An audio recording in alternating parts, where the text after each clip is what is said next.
What is up, everybody? Welcome to the InnerCityGeeks podcast. This is Steve here, and this is episode 234. And joining me today, at the moment, I have Renee, Hey, what's going on, man? and we're gonna have everybody else joining us other than Brian. Brian's not gonna join us today, but we will be having Franny and Alex joining us a little bit later. But I figured I'd start it because it's pretty late, so why not? We have a schedule to keep, right? Yeah. We got to schedule to keep. We gotta, especially if we're, going live and stuff. We gotta keep a schedule sometimes.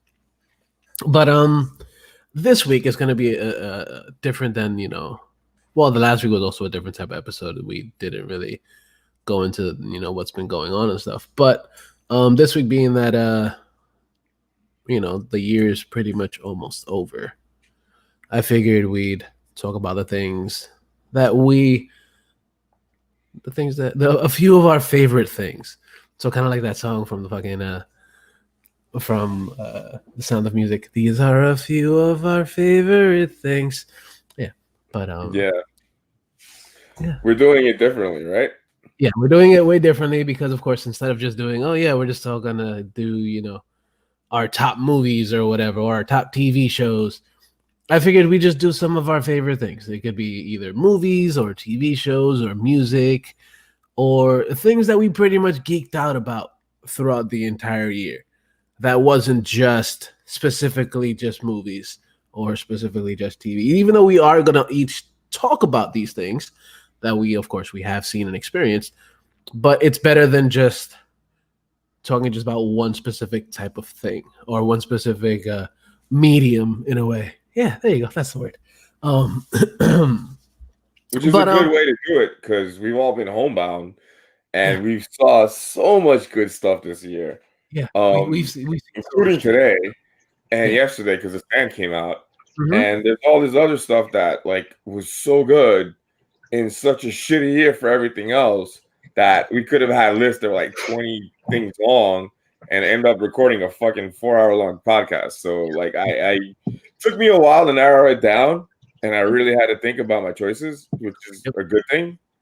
And yeah, also I try not to spend time or money on stuff that sucks anymore. Like I've been like that since I was living in New York, paying a ridiculous amount for rent. Like my money means something, and time is money. So yeah, that's my whole philosophy, I guess. All right, it's the truth. If it don't make money, it don't make sense. Or Yeah, it's the other way around. I don't know, but yeah, we if it got don't, Freddie. Woo! Franny's here. Hi. What is this? Who's on your shirt? Nice. That's what I thought. That's why you're on the show. That's what I thought. Yay, Franny. How you doing, Franny? Hi, I'm good. I'm good. Awesome. Like I was saying, we're not gonna go into a bunch of the what's been going on and everything. We're just gonna jump into it. Of course, we just literally just started. So waiting on Alex, I guess. But I guess we can start with our stuff. Do you have your the list of your things that you're gonna be talking about? Yeah. I made it once I figured out that I read it completely wrong and you wanted to know about like movies, not like life things. There wasn't that many Okay. to choose from. So yeah, I did it. I screenshotted everything. And I have 2 movies, 1 show. Okay, that's fair.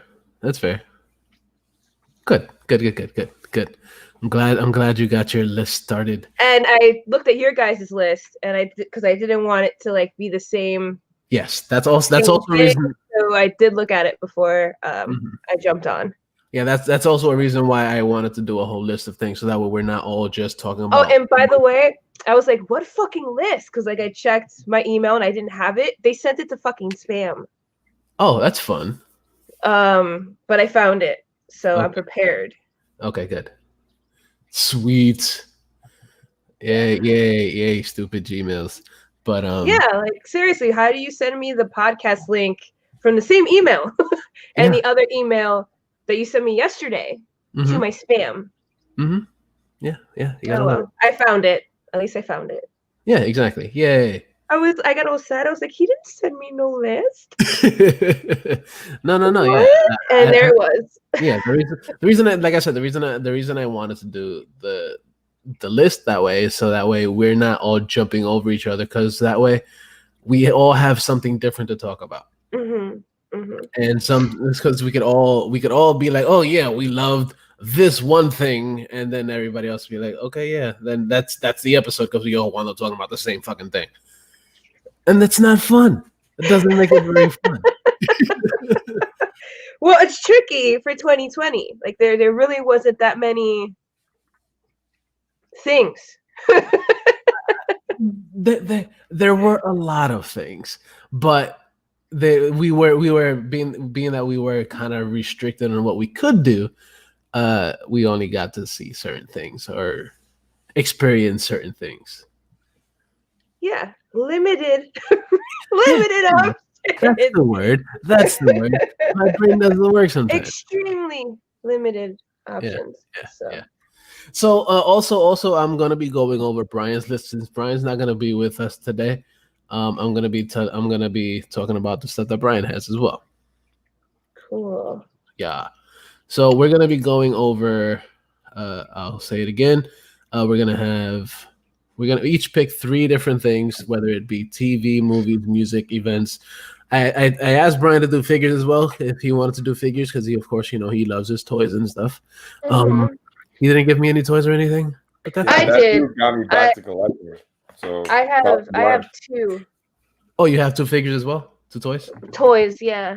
Sweet, awesome.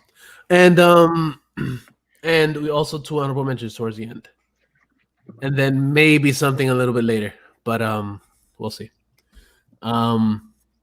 We'll see how the episode goes, and yeah. So I guess I can start with Brian's stuff right now, because of course Brian's not gonna be here. The first thing that he put on his list for is a movie, and it's The Devil All the Time, which is the Netflix movie that came out this year, that was with Tom Holland. Yeah, Spider-Man. Yeah, Spider-Man was in a movie, and I didn't get to see it. I didn't watch it, but I heard a lot of good things about it. It was really good. That was gonna be one of my picks too, but I saw it on the list. Okay, so I was like, what was it? What was the movie about? Because I don't. Oh, it was a thriller. It was definitely a thriller. I don't want to give too much away. It really reminded me of a classic kind of movie in the sense of like the way they filmed it, and the fact that it was like in a small town. It's about small town living, and a new preacher rolls into town, and things get a little dark with this one family around what this preacher ends up doing to Tom Holland's cousin. But like the story is revolved around this family and the tragedy that like kind of follows the family. This is me giving really broad strokes because it's very good. And the acting is superb, because we have Tom Holland. He was so great. I see him in a totally different, mature acting light. He's not, Spider-Man. There's no way he is typecasted, because he brings it amazingly to this movie as one of the main characters. And terrible with names, but the dude from Twilight is the preacher. So Batman's a preacher. The dude from Twilight is preacher. He's gonna be Batman. He's the new Batman. Yeah. I know, but I'm not acknowledging that. You guys can, but I'm not. Oh my god. Okay, so like, the movie isn't even out yet, dude. Like, I'm just kind of over, and I'm a huge Batman fan. I'm kind of fatigued. So right, that's fair. Not acknowledging that right now. You guys can. Okay. But I'm gonna pass. No, I mean he's a really good actor. Yeah, he's a really good actor. Amazing. Like, everything but Twilight that he's done is pretty good. Right, and I've never seen him outside of that. So seeing him in this movie blew me away, because he's the villain. And holy shit, does he bring it? He plays a really great villain. Okay. So that's pretty much it. It's very tragic. It's very emotional. It's so good, and it's a definite classic in its own Its own rights. Nice. Yeah. Sweet. And it's very original. I think it's a book.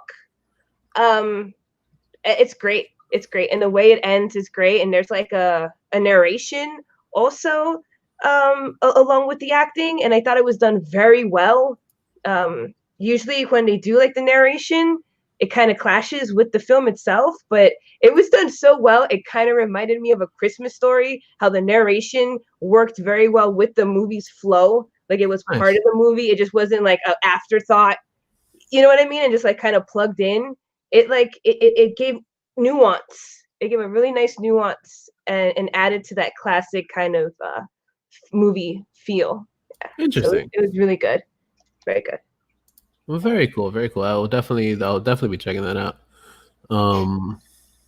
But yeah, thanks for going over that movie because like I said, I in super broad strokes because I want everybody to watch it. If I give anything else away, it's gonna unravel because it's a thriller, so everything pieces together in layers and comes full circle. Okay. At the end. Okay. I just remembered his name, Robert Pattinson, right? Yeah. Ah, yes. Yeah. If you really like the way he was in that, there's a bunch of stuff that he did on all over the streaming stuff. Like he's got one movie on Netflix and another one on Amazon. And like you said, he's a really good actor and he can be super intense. And I just could not watch Twilight because I thought they were so bad. But he's really impressed me with the way he does things afterwards. Like he's a really, really good actor. He's intended too, and he's probably the best thing in that movie. Okay. Cool. It's not saying much, but whatever. Yeah. So sometimes that's what saves a movie from being total garbage. Yeah. I don't know. I've heard mixed things about that movie. I haven't seen it. Yeah. I don't want to see it. So Renee, you give me one of your top picks for the year. Let me look at the list again. All right, I'll do one that not too many people have checked out, and I think that's really, really bad because it's literally the best horror movie I've seen since recent stuff. Let me think. I mean, they're by the same director, so it kind of makes sense to me. But I really like the Happy Death Day movies. I think they're really, really good. My first pick is Freaky. Freaky, right? Freaky. With with Vince Vaughn, and I forgot the girl's name, but she's in something else too. It's a really, really, really good movie. They do stuff in it horror wise that I haven't seen in a really long time. It's a really good look. It's a really good twist on the slasher stuff and the whole Freaky Friday concept of switching bodies. What sucks is that it came out at the worst possible time, and I don't think anybody saw it, but it is definitely worth your $10-15 to watch on Amazon. That movie's really fucking good. I was very, very surprised and highly entertained. It's gory as fuck. Some of the kills are so inventive. It's hilarious. It's just a really perfect horror movie from start to finish. And I love that I didn't have to go on Wikipedia to figure out what the fuck I just saw, which is something that a lot of horror movies do now, and it's getting out of control. I know I've spoken about Hereditary, but at the same time, I really liked Midsummer. So it's kind of weird with horror stuff now. But that's why, like, I love Freaky so much. Like, I've been into horror since I was 5 years old. I think I said it last time with the whole aliens thing. And yeah, man, after everything I've seen lately, this is probably the best horror movie to come out from a major studio in a long fucking. It's really, really good. Nice. The girl that you're talking about is Catherine Newton. She's in something else that I saw. She was in Captain Pikachu. She was also in Blockers, which is actually a really fun movie that came out a couple years ago. Yeah, that's where I saw her. Blockers. That's where I remember her from. Yeah. All right. Yeah. Yeah. But that's a good pick, man. Thank you. Franny, you give us your choice, your first pick. You're muted, Franny. My bad. My first pick, I had to pick up my, use my phone so I could see what I picked. Mm-hmm. 5 minutes ago. Tremors, Streaker Island came out Okay. this year, and it too is a horror movie, and I absolutely enjoyed it. It was cheesy. It kept to its Tremors lore, which is why I love the series. The story kept evolving and staying true to its own made up lore, and they closed off the series with Shrieker Island, which I wasn't prepared for. So it hit me hard. I wasn't ready for Burt Gummer, the most badass, underappreciated monster hunter of all time, to retire. Yeah. But it was a fun watch. It's epic. It's messy. It is very gross. And it was a nice goodbye. He went out like a boss, and that was the best way to send this character off.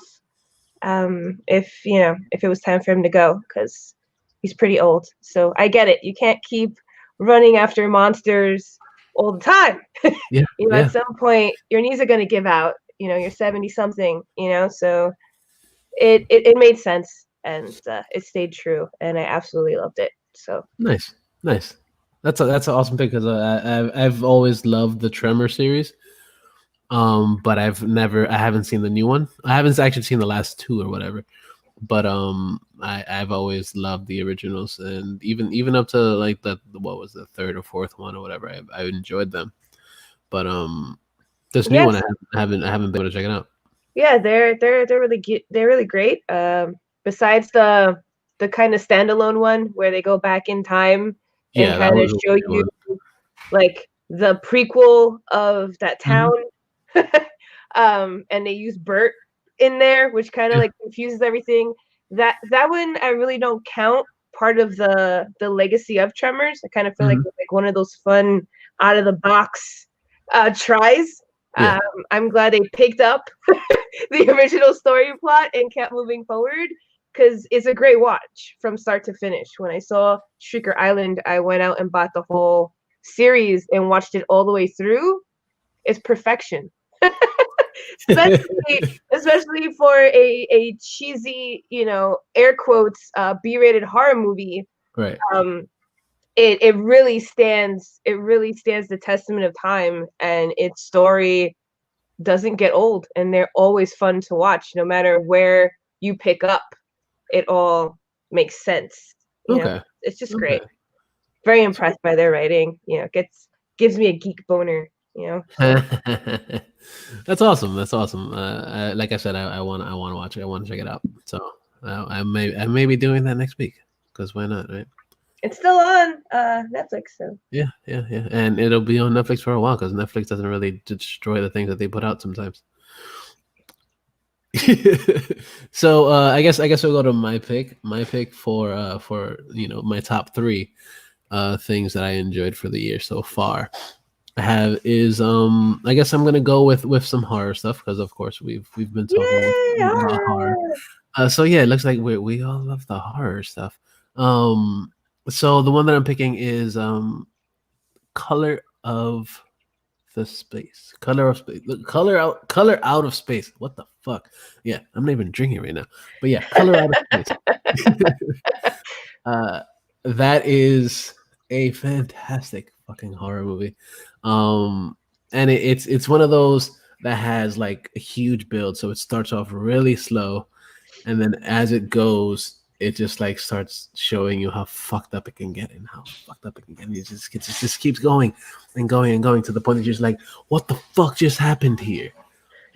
And then you're just like, holy shit, this is insanity. But it's actually a really fun movie. Yeah, of course, like I forgot to mention, that it actually stars one of the most underrated actors that does a lot of shit all the time.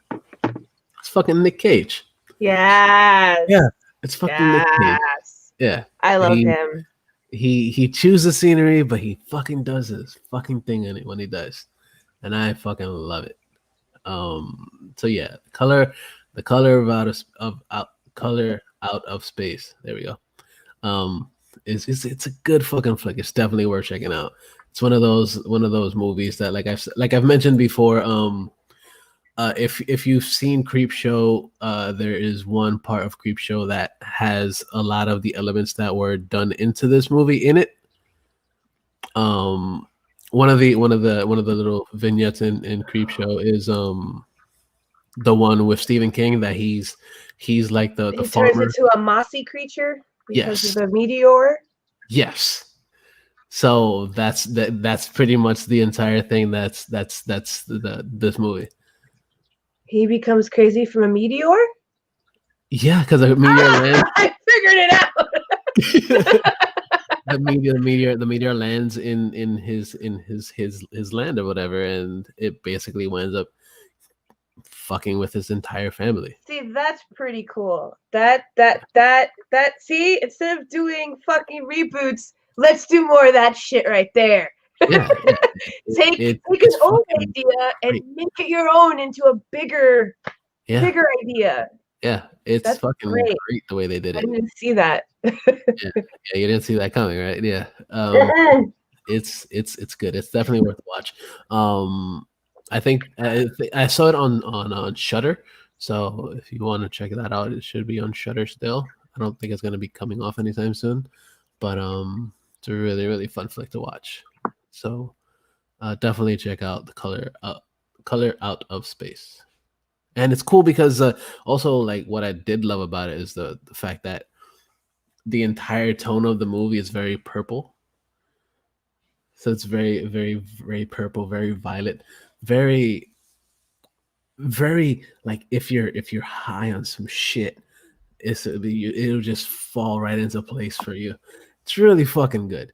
I really love when movies do that. It's few far in between, so you notice immediately where like the color scheme of the movie is part of the fucking tension. It's part of the movie. It's part of the entire story. Because same thing back with the devil that's here or whatever. Yeah. Their colors were very gray and like a gray blue.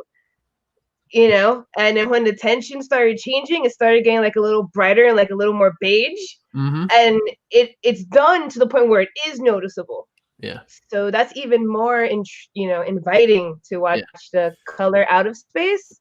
That it does the same thing. It brings in the color into the story. It goes from green because of course it's out in the country or whatever.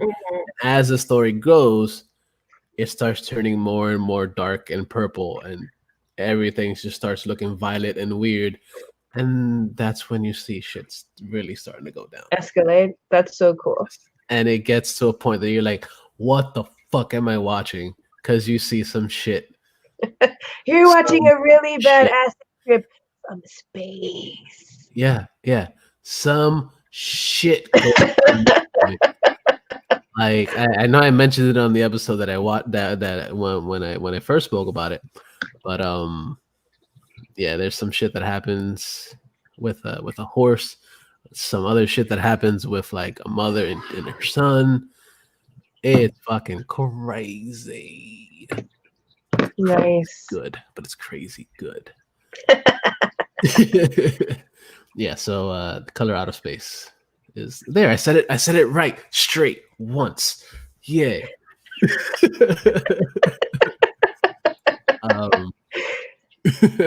Color Out of Space it's a dope fucking flick. So definitely suggest you guys check it out. So at the moment, I believe Alex is not going to be on with us yet. Possibly, maybe so. He's having his little issues over there, but I'm gonna go with his pick, which is going to be the Animaniacs TV show, which is a fucking fun show. The new Animaniacs reboot is fucking great. I sat down and I watched the entire thing, and it is so much fun. there's so much of the original that lends itself to the reboot that it just fucking all fits. It all fits. It all makes sense, and it all seems as if like it didn't go away for fucking like 10, 15 years. Yes. It's like the first successful, at least for me, animated reboot of all time. Because every single one that has come out, I have despised. Yeah. So this was very, very, very nice. That was also on my list. But when I saw it, I was like, okay, I gotta pick something else, and I did. But yeah, it was great. It was great. I finished it in like one sitting, and only recently, like throughout the day, if I have a moment of free time, I watch one episode again. So it's definitely one of those shows or that rewatchable. Yeah, as soon as you finish it, you kind of want to go back and watch it because it's comforting. Yeah, and it also like not just that, but like there are times. Hilarious. Yeah, it is fucking hilarious. But there are times that like you're just like, oh yeah, did I just miss a joke? Because there are tons of fucking jokes throughout the entire thing. Yeah. So, or like, things in the background that you didn't notice before, or just like. Yeah. And the thing is, like, I always watch with subtitles, so like I'll read the joke before I actually like see it. But like hearing it, I like reading the subtitles sometimes because it helps me read. Because I don't really read books anyway, so just reading them on the screen. I get it. That's how I used to use anime. Anime helped me become a no longer a finger reader. Right? Yeah. Don't follow along. Don't follow along. Yeah. But if it's not in another language and there's subtitles, I can't. For some reason, it doesn't work for me. I can't focus. I find myself like. I'm like, I can't do it. I've learned to channel my focus on all the things, but yeah, Animaniacs it's a great fucking show. Like it like I said, it doesn't seem as if they disappeared for ages, for like a decade or so. It doesn't seem like it at all. It just seems like they just like, oh yeah, we're just gonna keep going. This is the story that we had back then, so we're just gonna put it back out now. And I love it. I'm super excited for it. I'm glad it came out, and I'm excited to see if they're gonna do another season for it. Right, and if they don't, because people's feelings, too many feelings out there in the world. But if it doesn't, I'm glad that we even had a whole season. But if it does come out with a season 2. For me, that brings a lot of hope on many levels. Yeah. From what it looks like, they're gonna do it because they did put out a disclaimer too, like, yo, like, don't be so butthurt about shit. Like, it's fucking, it's basically just related to shit that's happening. Not necessarily now, because of course it's written like a couple years in advance, so deal with it, people. Right, it's a joke. It's a cartoon. It's supposed to make you laugh about serious situations. Yeah, exactly. And not only just that, like it's all about fictional characters, people. Right. And if you don't like it, don't fucking watch it. Okay, bye. Yeah, pretty much. Exactly. If you don't like it, yeah. Yeah, that pretty much sums it up. Like that's it. So I guess it leads us to our next choice. We're gonna go with Brian's. No, we did Alex. Okay, so we're gonna do Brian's choice right now. He did another TV show that I actually watched, and that is Upload. That was on Amazon. That show is on Amazon, and it basically is it's in the somewhat of a near future, but the thing about the show is that kind of makes it original to me. It's kind of like The Good Place. You know how The Good Place, it's when people die, they go to heaven and shit like that, so their soul goes to heaven. But in this one, their consciousness is uploaded to a huge server, and their consciousness, it seems like they're not dead, because they're able to interact with their human counterparts, so like their wives or their husbands or whatever, and their husbands and wives can come visit them in this, artificial intelligence place, and it's fucking crazy good. And they're dead? Yeah. Their bodies are their bodies are dead. Are gone. Yeah. Wow. A very pretty purgatory? Yeah. It's pretty much kind of what it is. Wow. So the more money you have, the better place that you can go to. So the people that are pretty much broke, they'll get to be in a specific place in like a fucking tenement building and shit. So they'll be there, but they'll be able to interact with each other. But you also have to buy credits to actually be there. So if you run out of credits, you can't stream or anything. You can't fucking be, nobody can interact with you. So you can only do but so much. But the more money you have free for all for everything else. So it's really fucking cool. And it goes from a comedy to something really, really dark towards the end of the season. And it's really fucking fun. It's a really cool show. Should definitely check it out. It's called Upload on Amazon Prime. So if you don't have Amazon Prime, just go to the bottom of the InnerCityGeeks.net and you could find a link to Amazon so you get a month for free. Nice plug, Steve. Oh yeah, nice yeah. That's what I do. I plug it in. I'm sorry, that was horrible, but I don't give a fuck. But Renee, what you got for me, dude? Oh man, what did I miss? I had testicle difficulties. It's all good. It's all good. You haven't really missed much. I just went over Brian's pick for Upload, and I also went over Alex's Animaniacs. What did Franny pick? Franny, she. I did not go yet. Oh, okay. I am after we're on you. we're on the second pick, right? Yeah, right, cool. Yeah. Sorry for holding you guys up. My laptop just decided to shit the bed. My next one. Oh, my next one's a big one. Oh, it's big. It's huge. That's what she said. Yes, she did. The Mandalorian. Yay! Is my TV best of. There was a lot of really good shit on TV this year. Me and Steve kind of shared one show, and I know there's been so much stuff out this year on TV. You can tell I started smoking because I'm about to ramble. Yeah, there's a lot of shit that came out. The best way I can describe it is what I kind of said as soon as I saw it. Like my first reactions after the episode today, which was the season finale, was like, one, I fell in love with Star Wars again. Two, yeah. I'm not spoiling nothing. I'm not spoiling nothing. You're good. I'm not spoiling nothing. I'm not spoiling nothing, so you're okay, all right? I'm not gonna say anything because I know people haven't seen it, and my God, the fucking spoilers today are fucking out of control. I'm not gonna spoil it for you. I'm not, but everyone else is. So, and you're in for a treat. But all I've seen so far, luckily, is that it has bitches crying. So yeah. at least we all angry cried this morning, like 4 a.m. when the episode finished. It's really good. But like I said, Star Wars was like an ex-wife with the sequel trilogy, right?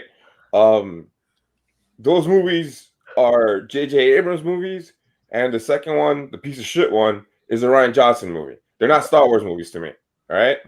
And I was entertained by the rise. I was entertained by the Rise of Skywalker, but it was still a bad movie. All right, let's be real and let's be honest. Facts. For a fucking TV show that has half the budget of those movies to fucking get Star Wars right, when these idiots couldn't do it with all the money in the world and Disney behind them, says a lot about J.J. Abrams. And especially Mr. Ryan, go fuck yourself, Johnson. Dude, my bile came up when I was thinking about all the wasted opportunities that they had with those movies, and they completely fucked it up.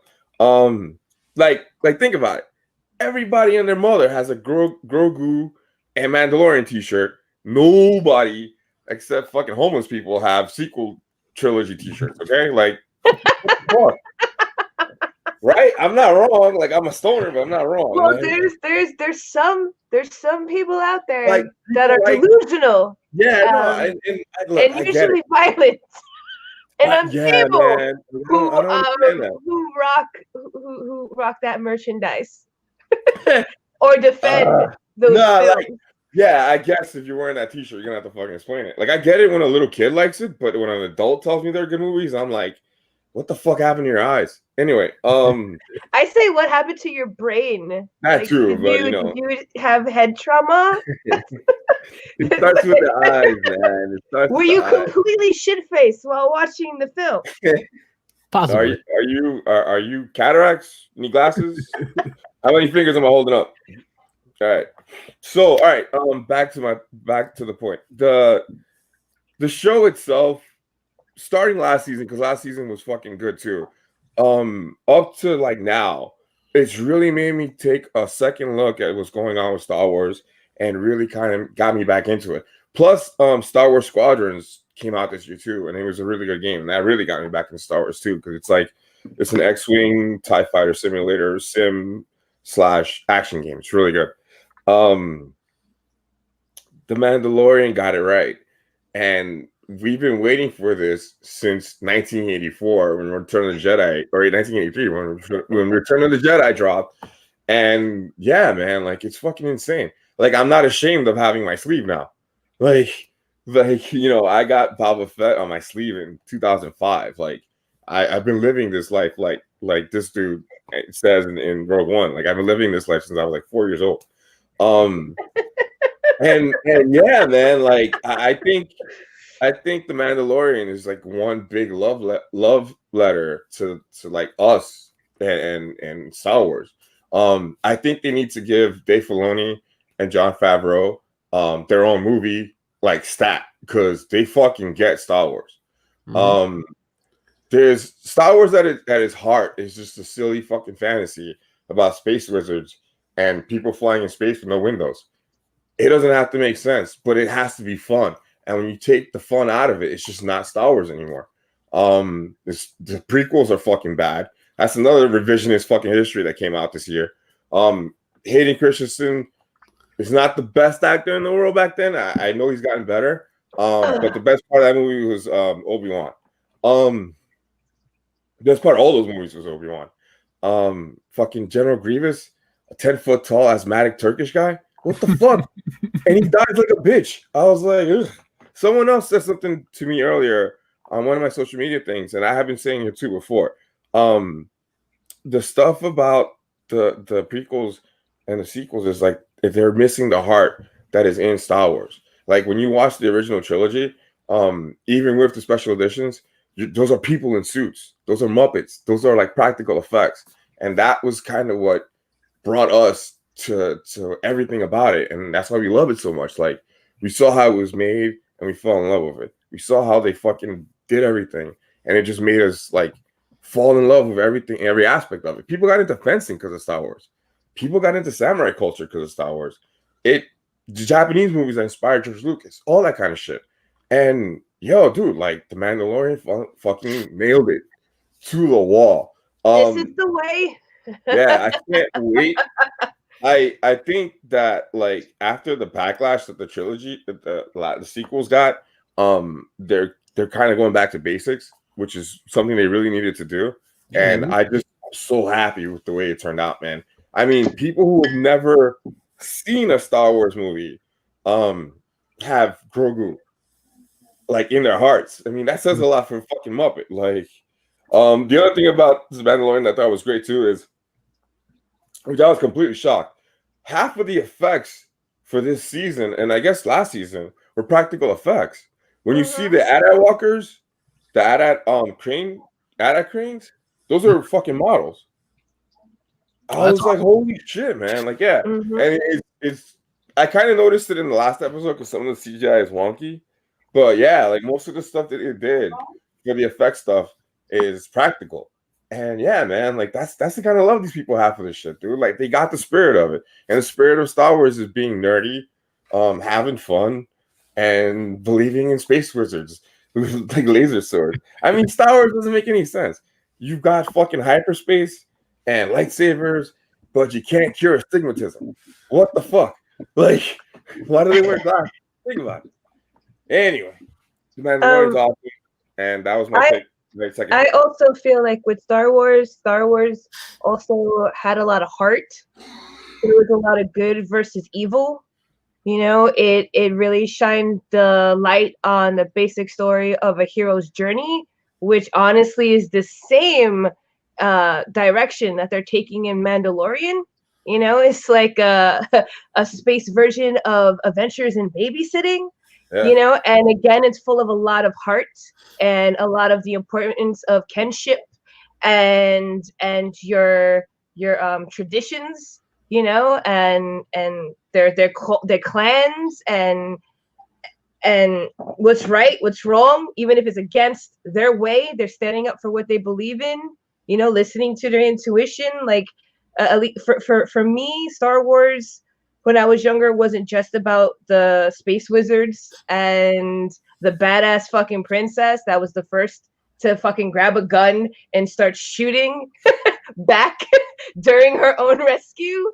It also had to do with the good versus evil and the right and the wrong, and actually telling you that it just takes a little bit of you to be angry or jealous or frightened to get corrupted by the fucking dark force. And in real life concepts, you're either a good person or a bad person or somewhere in the gray. And Star Wars took it and made it a magical, mystical thing that entertained adults and also entertained and programmed children very, you know, entertainingly, the difference between right and wrong. And I even remember hearing about that the Jedi practice became like a written book. Some people like follow that. For a while. You know, so for me, that I just wanted to like throw that into that mix there. Because I want to do a deep yeah, holy shit, man, this is good weed. He's having a stroke. Go save him, Steve. Bring him some water. 2020, man. I was already in the hospital once. We're gonna do a deep dive on this probably after New Year's, and I'm gonna really, really get into it. And it gives you guys time to watch the season again, and you know, watch the season finale because we really don't want to spoil anything. And god damn, dude, it was so bad today. We're gonna do a really deep dive on this, and we're gonna go into detail on every episode and the back stuff for everything in a future episode. So just stay tuned. Like I could talk Star Wars for fucking ever. So yeah. We're gonna do that later. Yeah. So stay tuned. Stay tuned for First Watch. I'm back. Yeah. So so now that we have that out of the way, we're gonna go with Franny. What you got, dude? So I also was thinking Mandalorian, but I didn't finish season 2. So I was like, that's not fair. So my pick is Schitt's Creek season 6 came out this year, and that show is fantastic. That show also had a lot of heart, thought outside the box, took a already kind of basic storyline of rich people out of their element and losing everything, and grew it into something so much more than just that, and really thought outside the box and completely blew up the Emmys when they took every single category for a comedy show with their 6th season alone. So that is just phenomenal, and it's a great watch. I'm absolutely obsessed with the show, and I own like 3 of the sweaters from that show, and I'm really, really proud of them. And season 6 makes you cry. Again, it is a season that like hits you hard and has such great development with the characters, and each of their life story gets a nice little closing, and every closing is emotional. Some more than others, you know, depending on who you kind of clicked with more. But all in all, an emotional purge and very entertaining. And that's my pick. Nice, nice. Yeah, you've mentioned Schitt's Creek a few times on the episodes, but Obsessed. yeah, yeah, it's a show worth, it's worth obsessing over because, like I said before, like I've watched, I think, like the first 2 seasons of it or so, and it was a really fun show to watch. Unfortunately, I haven't caught up on it yet, but that is in the plans. So I'm planning on watching it, catching up on it, and seeing all the awesomeness that's there. So now I'm gonna go with Alex's pick, right? Do Alex next? Yeah. And he picked a show that actually I was watching today. Is the 4th season of Big Mouth, and that show, OMG, that show, it's so fucking funny.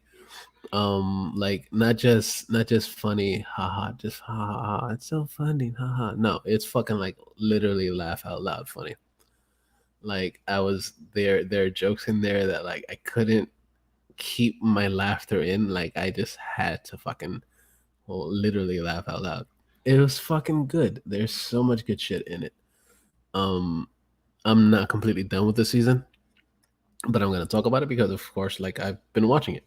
So like it's just so funny. Like they go from just having the kids, even though they're going through puberty at the moment. Obviously that's the whole reason of the show. Um, it shows a lot of what happens kind of behind the scenes of the hormone monsters in a way, and also like how the kids interact with each other, and how they're trying to do the whole social thing with like the LGBTQ stuff and everything. Now they have a transgender character on the show. I guess it's a bit of a spoiler, but not at the same time. There's also a gay character on the show, and how relationships wind up building within the teens or whatever. And it's a really really fun show. It's definitely worth checking out. Um, That was a show that you turned me on to. Another one. Steve has really good taste. well, thank you, thank you. I try some. And we were talking about it earlier because he was laughing so hard. I was like, "What the fuck are you watching?" Um, it's an Yeah. adult show in more ways than one because it's not just like the sex jokes, dick jokes, whatever. They look at that in a adult way. Like they actually, there's a moral in every episode. It's not just dick jokes. Like it's actually there's a point to what's going on. So and the way they handle the way kids are at school now is really interesting. I know that all the guys that work on it are parents now, so I guess that's why they get it. That's where they get it from. Yeah, it's a really good show. Highly recommend it if you don't watch it. It's definitely worth a watch. Like it's one of those shows that I'm glad I started watching. Like because it's super fucking entertaining. There's so much shit in the show to watch that you're just like, fuck, what are they gonna do next? Like the one episode that I was watching today, it was talking about I guess I could spoil it a little bit. It talks about how some black people, or just not just black people but like Hispanic people as well, they switch up the way they speak, or they switch up the way their attitudes are when they interact with other people that are not necessarily of their race. Like if you speak to like a white person or whatever, you speak in a specific way, or you talk in a specific way, so that way you kind of like whitewash yourself in a way sometimes. And it I was dealt so, with that with rich people, so yeah, it's not just color or whatever. Like I've dealt with that with rich people, so yeah. right, yeah. So that's kind of they kind of touch on that in that episode. It's funny how they do it, because they're just like, oh no, we don't do this, and like, yeah, you turn it up to super black or whatever. It's fucking funny. It's definitely it's one of those funny episodes, and there's a lot of shit that happens throughout the entire thing that you're just like, god damn it, why did I think of that? Yeah. So Big Mouth is Alex's next pick. And then continuing with the TV stuff, I'm gonna go with another one of my choices, which is actually a show that Renee put me on to. that I was like, holy shit, this shit is amazing. And that's Lovecraft Country that came out this year on HBO. Holy shit, it's a good fucking show. We spoke about it previously for a while, and it's one of those shows that it hits you in the face with awesomeness, man. Like it's sci-fi goodness to the next level. Like there's just so much shit throughout the entire show that you're just like, fuck, what are they gonna do next? And you're like, shit, you just can't get any better. It's just so much shit that's like, the story is so good. The back and forth between the characters is good. Their their actions and how they do things and their thought process as things go is actually very real as it goes along. Even though it is like a sci-fi show, there's a very realistic take on sci-fi in a way.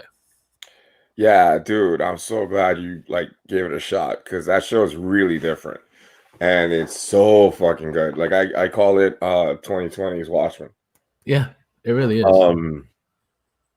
I know like it got a lot of flack for some shit, some of the race stuff, and I don't know, people need to wake the fuck up and learn the history about this country. It's like Watchmen, it uses race as the backdrop for a bigger story, and it's a great story. You said sci-fi. It's also like half. It's like it's half and half sci-fi and horror. And the horror is some seriously good fucking horror. This ain't Walking Dead, motherfucker.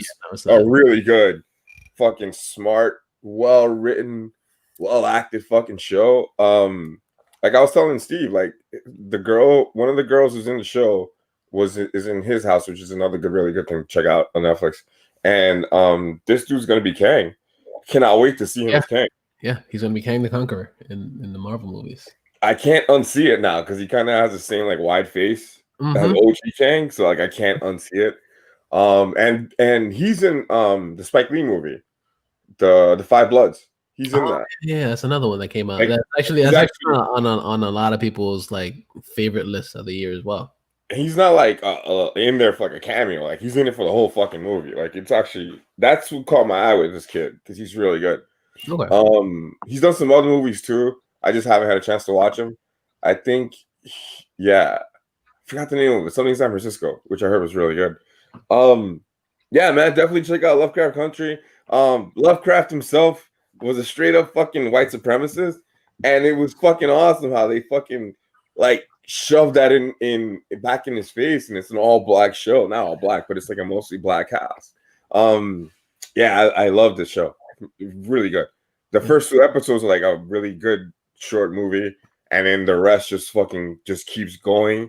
Yeah. And historically accurate too. Like just everything about the show is fucking dope. Definitely check it out. It's definitely worth a watch. So like I recommend the fuck out of this show. Like everybody should watch it because it's good. It's really, really good show. It's not just TV, it's HBO. That was a bad joke, but I'll go fuck. Because it's good. Your dad is a dad joke. You let it slide. Yeah, I guess that's fair. And I guess that's it for our second choices. I guess we're gonna go into our third choices. I'm gonna go with Brian's third choice, and that is a lot of us actually decided to pick music for our third choice, and well, that's me, Alex, and Brian picked music for our third choice. And for our third choice, Brian went with Nobody Sings Like You Anymore, which is the covers album that they put out for Chris Cornell, which is one of the songs that was on last week's episode. And it's a great album because it, like I said, it's all covers. But it's a really, really good covers album. Like he covers a lot of songs that, and not only just the fact that they're good songs, just the fact that Chris Cornell's voice is just one of those voices that you're just like, holy shit! Like he's actually one of the best singers of like the last few years. unfortunately he passed away because he killed himself. But it was one of those. He's one of those artists that came out of the grunge era, and he didn't just stick to the grunge. His voice carried into other things, and it was fucking fantastic. I just love everything that he's put out, and it was just an amazing fucking album. It's good damn shit. So definitely check out Nobody Sings Like You Anymore. Yeah, it's a good album. Franny, what's your next choice for your third choice? Excuse me. My third choice, I had a movie and a TV show, so I'm going to go with the TV show, because it's great, and I just want to mention it. Okay. So What We Do in the Shadows season 2. Yes. Is another great show and another great season that came out this year. And I think it was Renee that said it. TV had a lot of great things drop this awful year. And I actually found that there were more seasons that dropped that I liked than movies. So Into the Shadows is about vampires.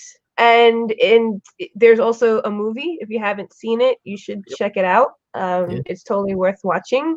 Yeah, also you check out the episode of It's Poppin' where we spoke about it. We actually talked about that. That's how great it was.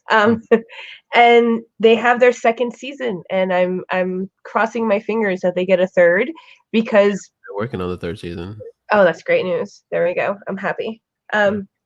So this show isn't just about vampires and other mystical creatures, like werewolves and witches and curses and banshees and a whole bunch of other crazy things that I can't wait for them to probably introduce as the show continues. But they're also adding lore to the vampire genre, which really tickles my geeky bone, because it's so original. They took a seriously ancient idea about vampires and expanding on it more than anyone has done since the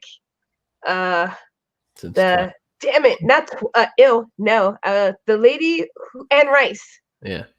Anne Rice, and like the person that wrote the True Blood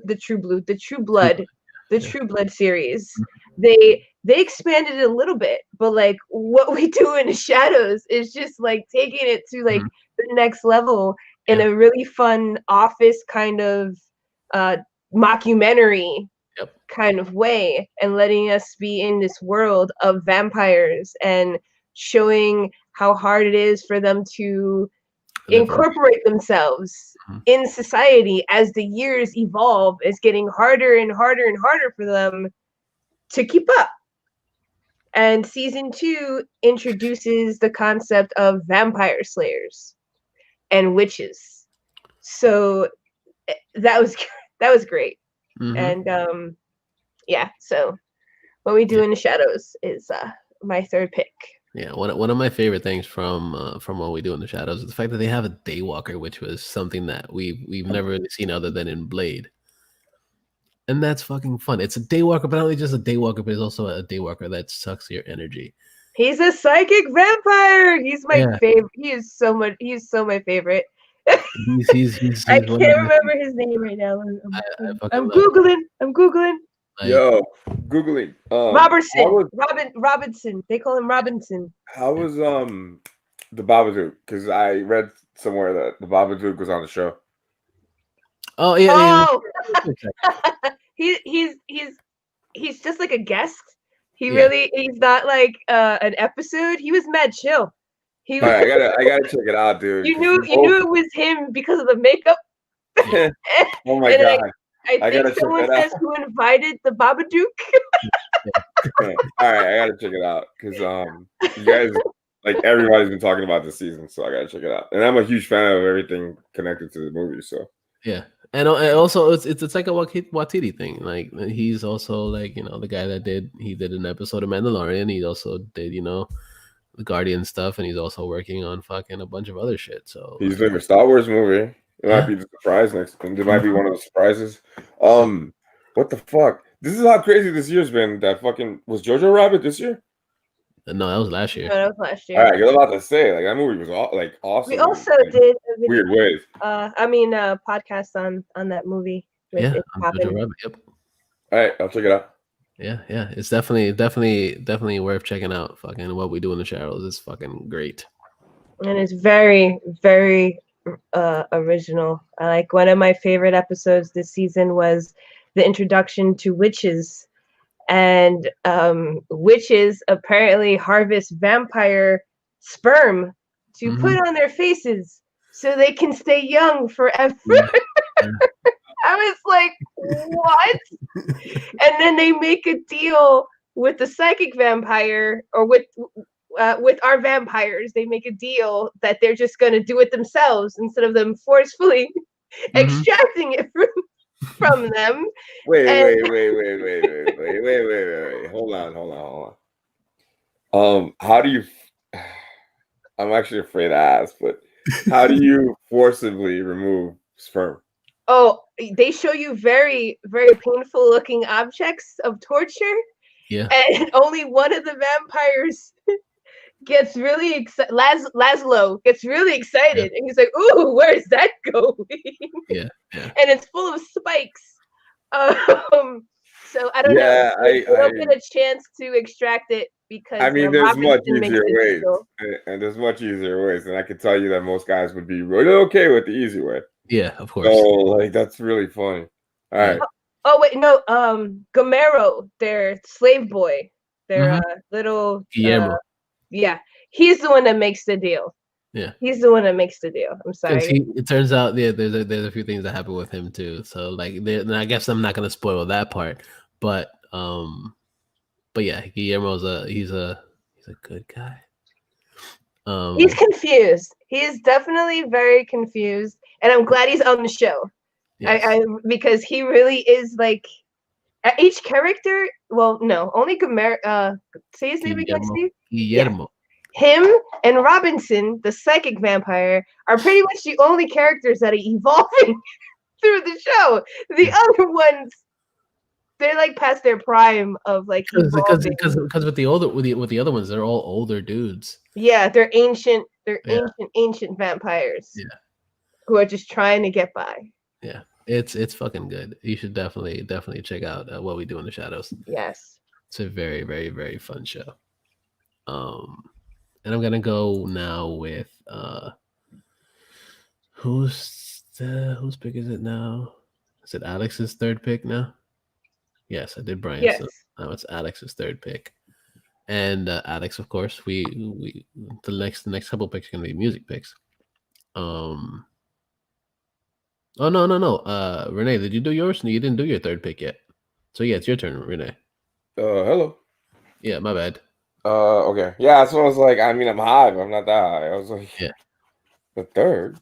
All right. Okay, so my third pick, dude, it was so hard to fucking make this list. Sober too, it was really hard. There was like that's another thing. Like video games, like TV shows this year were really, really good. And they were like TV shows. Like, it was like a couple of really bad games, but mostly this year we got a lot of really entertaining stuff.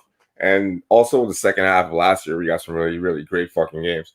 And like Star Wars Jedi Order was like at the end of last year, and that game is amazing. Yeah, if you're into Star Wars, definitely check out Star Wars Jedi Fallen Order. Okay. Watch the cutscenes on YouTube. It makes a great Star Wars movie, and it's canon. It's canon. It's in the Star Wars story. It's official. Yeah, I can't wait till we have the fucking Mandalorian episode. We're gonna be talking shit for hours. So my third pick is a video game, and there were so many good games this year, and really, really good games. So I just finished playing this, and this game fucked me up so bad. Mm-hmm. Like I haven't been that fucked up from a video game since I guess Fallout 3. Because there's some crazy shit that happens. No, New Vegas, probably New Vegas. Because there's some shit that happens in New Vegas that just fucking blows your mind. Like if you've been paying attention to the story, if you pay attention to the story in the Fallout games, it's a really good fucking story, and it's a whole fucking mythology because it's the games have been going since the 90s. So anyway, my pick is The Last of Us 2 for the PS4 and the PS5. It's a 5-star game. It's fucking perfect from start to finish. It's just so good. The story basically is like a continuation of the first one. It's a couple years later, and people are dealing with the repercussions of what happens in the first game. In the first game, there's just like space war that lands on the planet, and it turns into a zombie type virus, right? And it's not like normal zombies. They mutate. So like you have one version of a zombie, then you have like a stronger, better version of that zombie, then another one, another one, another one. And like the story in that first game is really good too. And like I said with the other game that I mentioned, you can just watch the cutscenes on YouTube, and like they make a good story movie. And the fucking HBO show is gonna be fucking amazing. If it's as close to this fucking game, it's gonna be really fucking good. And I actually really want to see what happened in this world, because some of the shit that they show in this game, like, really scratches your head. Like, what the fuck happened? Because yeah, in The Last of Us 1, the whole point is to rescue a survivor of the virus who's immune, and she's the only living person on the planet who's immune to this virus. So they want to make a cure for her. And at the end of the game, the choice is either you let them make the cure for the virus, but they have to take it out of her brainstem. So they have to cut out her brainstem. So if they do it, they kill her. Or you shoot everybody in the operating room and you rescue the girl. So then the sequel is dealing with what happened in the hospital and in that room, right? Mm-hmm. And you play as two characters. One is Ellie, the girl from the first game, who was like, I think 14 in the first game. She's like 19, 20 in this game.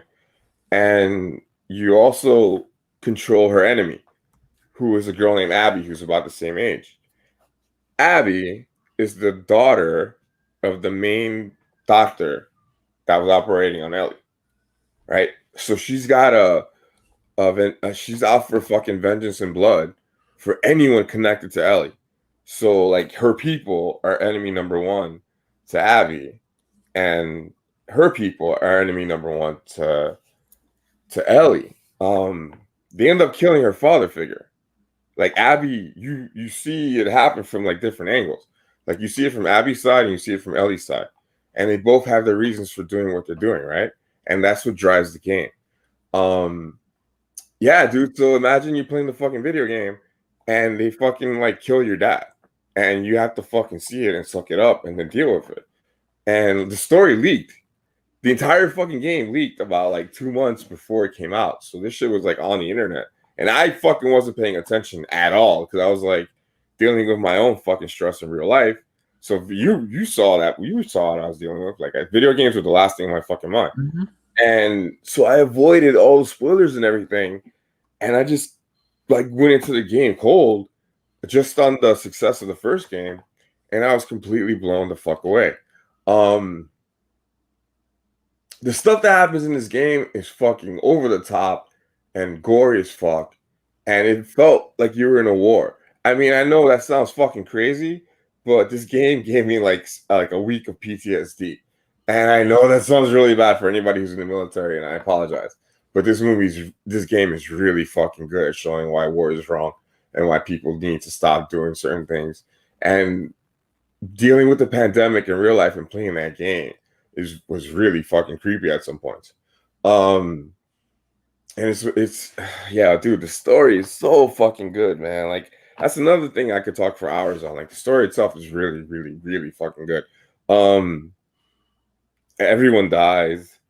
Everybody you care for fucking dies. It's just fucking so down of a story, but at the same time, it's such a great fucking game. It looks amazing. It plays amazing.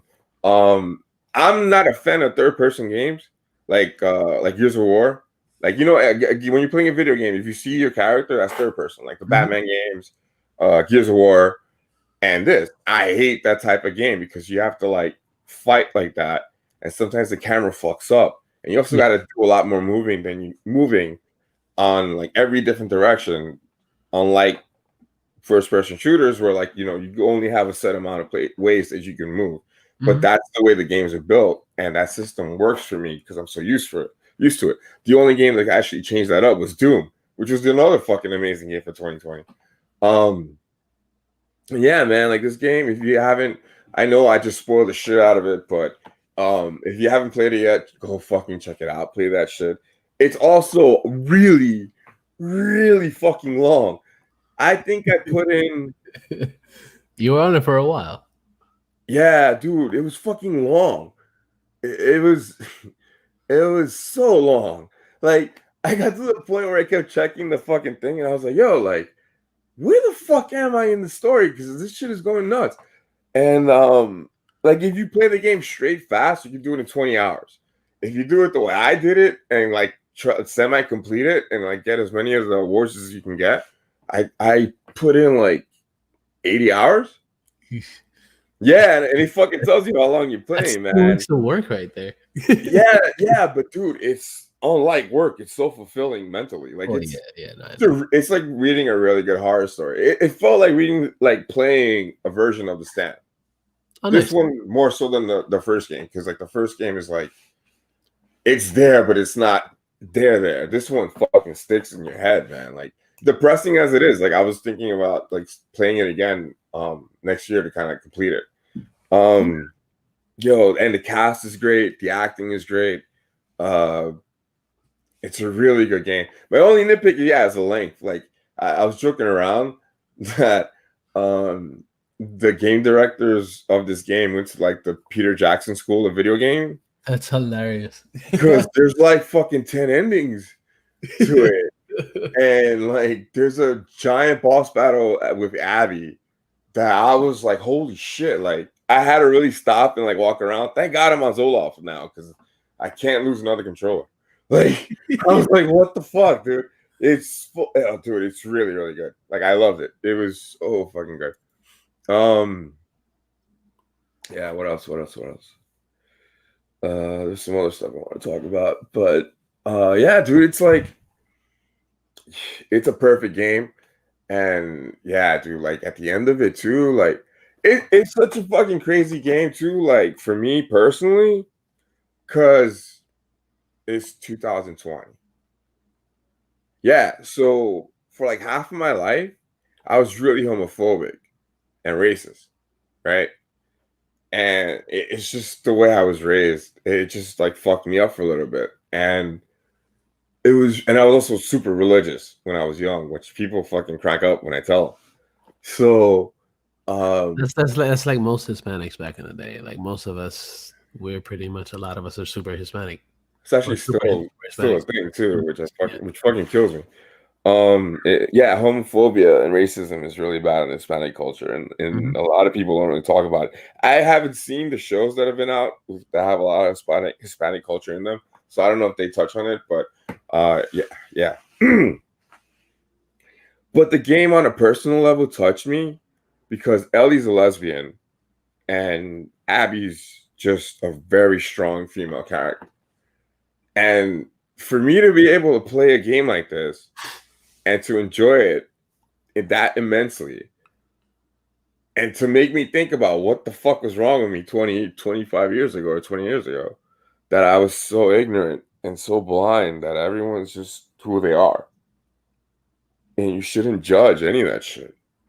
And it's that fucking deep of a game that I was sitting there like, holy shit, like this is so fucking crazy. Like I've never had a video game touch me on a personal level like that at all. Like, and I play a lot of fucking role-playing games and a lot of really good story-based games. Like nothing has fucking got to me. I think the only other games that got to me, funny enough, that I was fucking shitting on it before, but the Walking Dead story games Oh yeah, yeah, that yeah. are on the cell phones. Telltale game ones.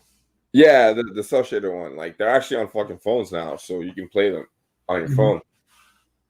Though that story is better than anything the fucking last 4 or 5 seasons is on The Walking Dead. So like that whole series fucking broke my heart. And yo, Last of Us 2 broke my heart a few times. Like it is crazy, crazy good. Yeah, that's my third one. That's But awesome. there's so many good games this year too. Like I could make a 10 of list of the best games of this year. That's awesome. And I didn't. Also, the one thing that I kind of want to say before I completely forget is I haven't played Ghost of Tsushima. This is so hard to say when you're stoned. Ghost of Tsushima Okay. for the PS5, which is also PS4, which is also supposed to be a really, really great game. That's the samurai one, right? Yeah, and it just dropped to like half price, so I'm probably gonna pick nice. it up next week. Sweet. Yeah, and I got an Amazon credit or something. I know I got a credit somewhere that I can get it pretty cheap, so I might get it next week or the weekend. Do it. Yeah. For right now, you back yet, or are you still not here? Okay, she's probably still. She's probably still away. You did. Everybody third went. Huh? No. Well, we're still going on for third. But it was supposed to be Franny's turn. But I guess I will go with Alex's turn for this one. Because we already did Brian, so we're gonna go with Alex's turn right now. We're gonna go with Hatebreed's album, "The Weight of the False Self," which is their like 9th studio album, and it is fucking fantastic. Like, I'm a huge fan of fucking Hatebreed. I'm actually I believe I'm the guy that told Alex about Hatebreed. And it's one of those albums that you just listen to it from beginning to end. It's like, it's just ruthless aggression, but not only just ruthless aggression, but it's also like all the lyrics are pretty much positive lyrics that give you a little bit of inspiration as you go throughout your day listening to it. It's a really great listen. Like, you just sit down and you power through it, and you're just like, fuck, this shit is so good. Because it's heavy music, of course, but it's also heavy music that has like a lot of heart to it, and it's fucking good. Like, you gotta love music or things that have heart. Like, a lot of the things that we spoke about on the show today have heart, which is the one thing that we've actually like enjoyed about the things that we've seen, that it basically has that human element to it that helps people just like attach to it and actually live through the things that they're trying to portray. And Hatebreed is one of those bands that put that out and actually let it be known that, like, yo, like, try not to live something else that you're not, or do something else that you're not. That's pretty much the gist of the album is, push off that weight that's not what you bring to the world. That's fucking good. It's fucking great. It's a great fucking album. So I definitely suggest you check it out. We actually played a couple of their songs on the on a few of the episodes previously. So go check those out. But yeah, just check out the album in general. It's fucking great. So Hatebreed, Weights of False Self. It's a good album. And then my choice for my last album. Well, I guess my last choice for the top 3 is Deftones. Deftones Ohms. That came out this year. And it is a fantastic fucking album that is just one of those things that you're just like, I wonder what Deftones is going to put out now. Because Deftones has been out for a while, and they've evolved their sound from being like super heavy and just craziness to a lot of somber melodic, but yet still heavy at times. and this album is a perfect mixture of it all. Um, I've seen them live a few times, and listening to this album, like, oh my god, I can't wait to see them play live again. Because there's a lot of songs that lend themselves to actually seeing it in front of a live audience, or in front of, having them play in front of a live audience. And it's fucking great. It's a really good fucking album from beginning to end, like just like the Hatebreed album. It's just nonstop good shit. Um, I fucking love the album. Um, it's actually an album that I'm going to be talking. Charlie and myself are going to be talking about on a new episode that we're going to be doing for Turntable, because that's going to be a whole another music episode. Ooh! I want in. Yeah. You stole my music pick, fucker. So. Oh, my bad. No, So good. For So Turntable, fucking good. yeah, for Turntable, we're gonna be doing our top 5. Oh yeah. Yeah, so Charlie and I are gonna be doing our top 5 albums for Turntable. I mean, if you want to do something, I'm down, because that album is like really fucking good. It's probably the best Deftones album since whatever, the weird one, Yeah, the weird name one, yeah, that I can never remember. the It's so good. name one, yeah, Cole something, right? yeah. It's really good. If you haven't checked out Deftones in a while, definitely pick up that album. Not a big fan of the remix album, because I just but it's like fucking if Frank Sinatra tried a Deftones song to me. Like, some of those remixes just don't cut it for me. But the album's really fucking good. Yeah. This original release, which is Ohms, is actually really damn good. They also released a couple weeks ago. They released Black Stallion, which is the remix album of White Pony. So this is pretty much coming out of their, like, say it's like 10-year anniversary of it, I believe. I could be completely wrong, but it's their anniversary album for White Pony. That's why it was a remix album for that. But yeah, back to Ohms. Like, it's fucking great from beginning to end. Like, there's so much goodness in it. Like, what I love about the album is, like, yes, I've said it, that it's, it's one of those albums that you'd want to see them perform live. But what I did actually like that stands out the most on the album is, like, there's a lot of bass in it. There's a lot of good bass that, like, it's the rhythm on the bass that you're just like, fuck, this is so good. Like, it just flows so well from beginning to end. It's just like, shit, they did such a good job on it. And I fucking love it. I fucking love it. It's definitely a great fucking album. Definitely worth checking out. Definitely worth taking the time out to just sit down and just listen to it. Don't do anything. Just sit there and just check out the whole fucking album. It's fucking good. So that's pretty much our top stuff. The few of our favorite things. But before, we're not gonna go anywhere yet, because what we're gonna do now, we're gonna take a little bit of a break. We're gonna go into the mid song, like we usually do on most episodes. Well, not most episodes, not every episode. We always do a mid song. And this week I'm gonna go with a song from a band that actually Alex introduced me to years ago, back when we were in college.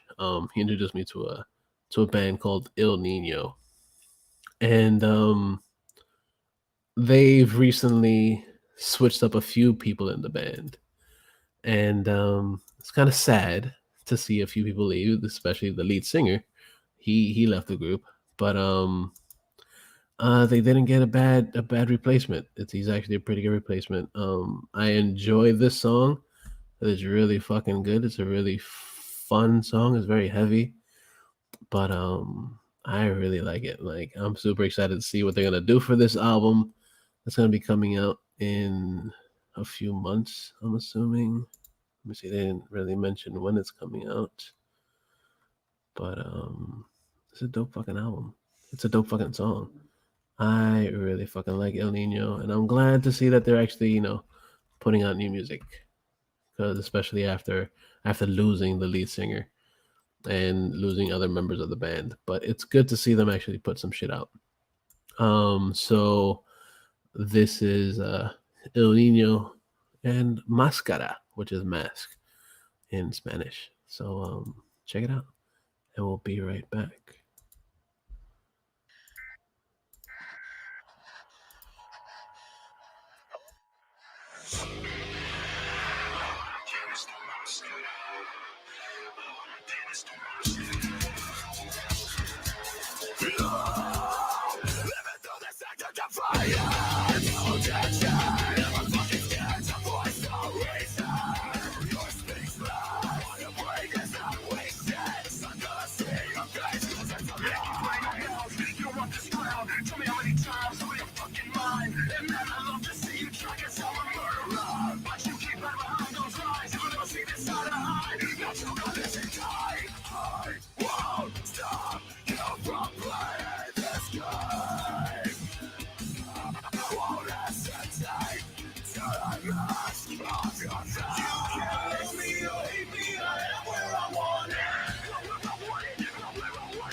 Wasn't me. Not who. I can't give you the name. You're gonna tell me. I'll tell you. Your friend betrayed you.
Yay!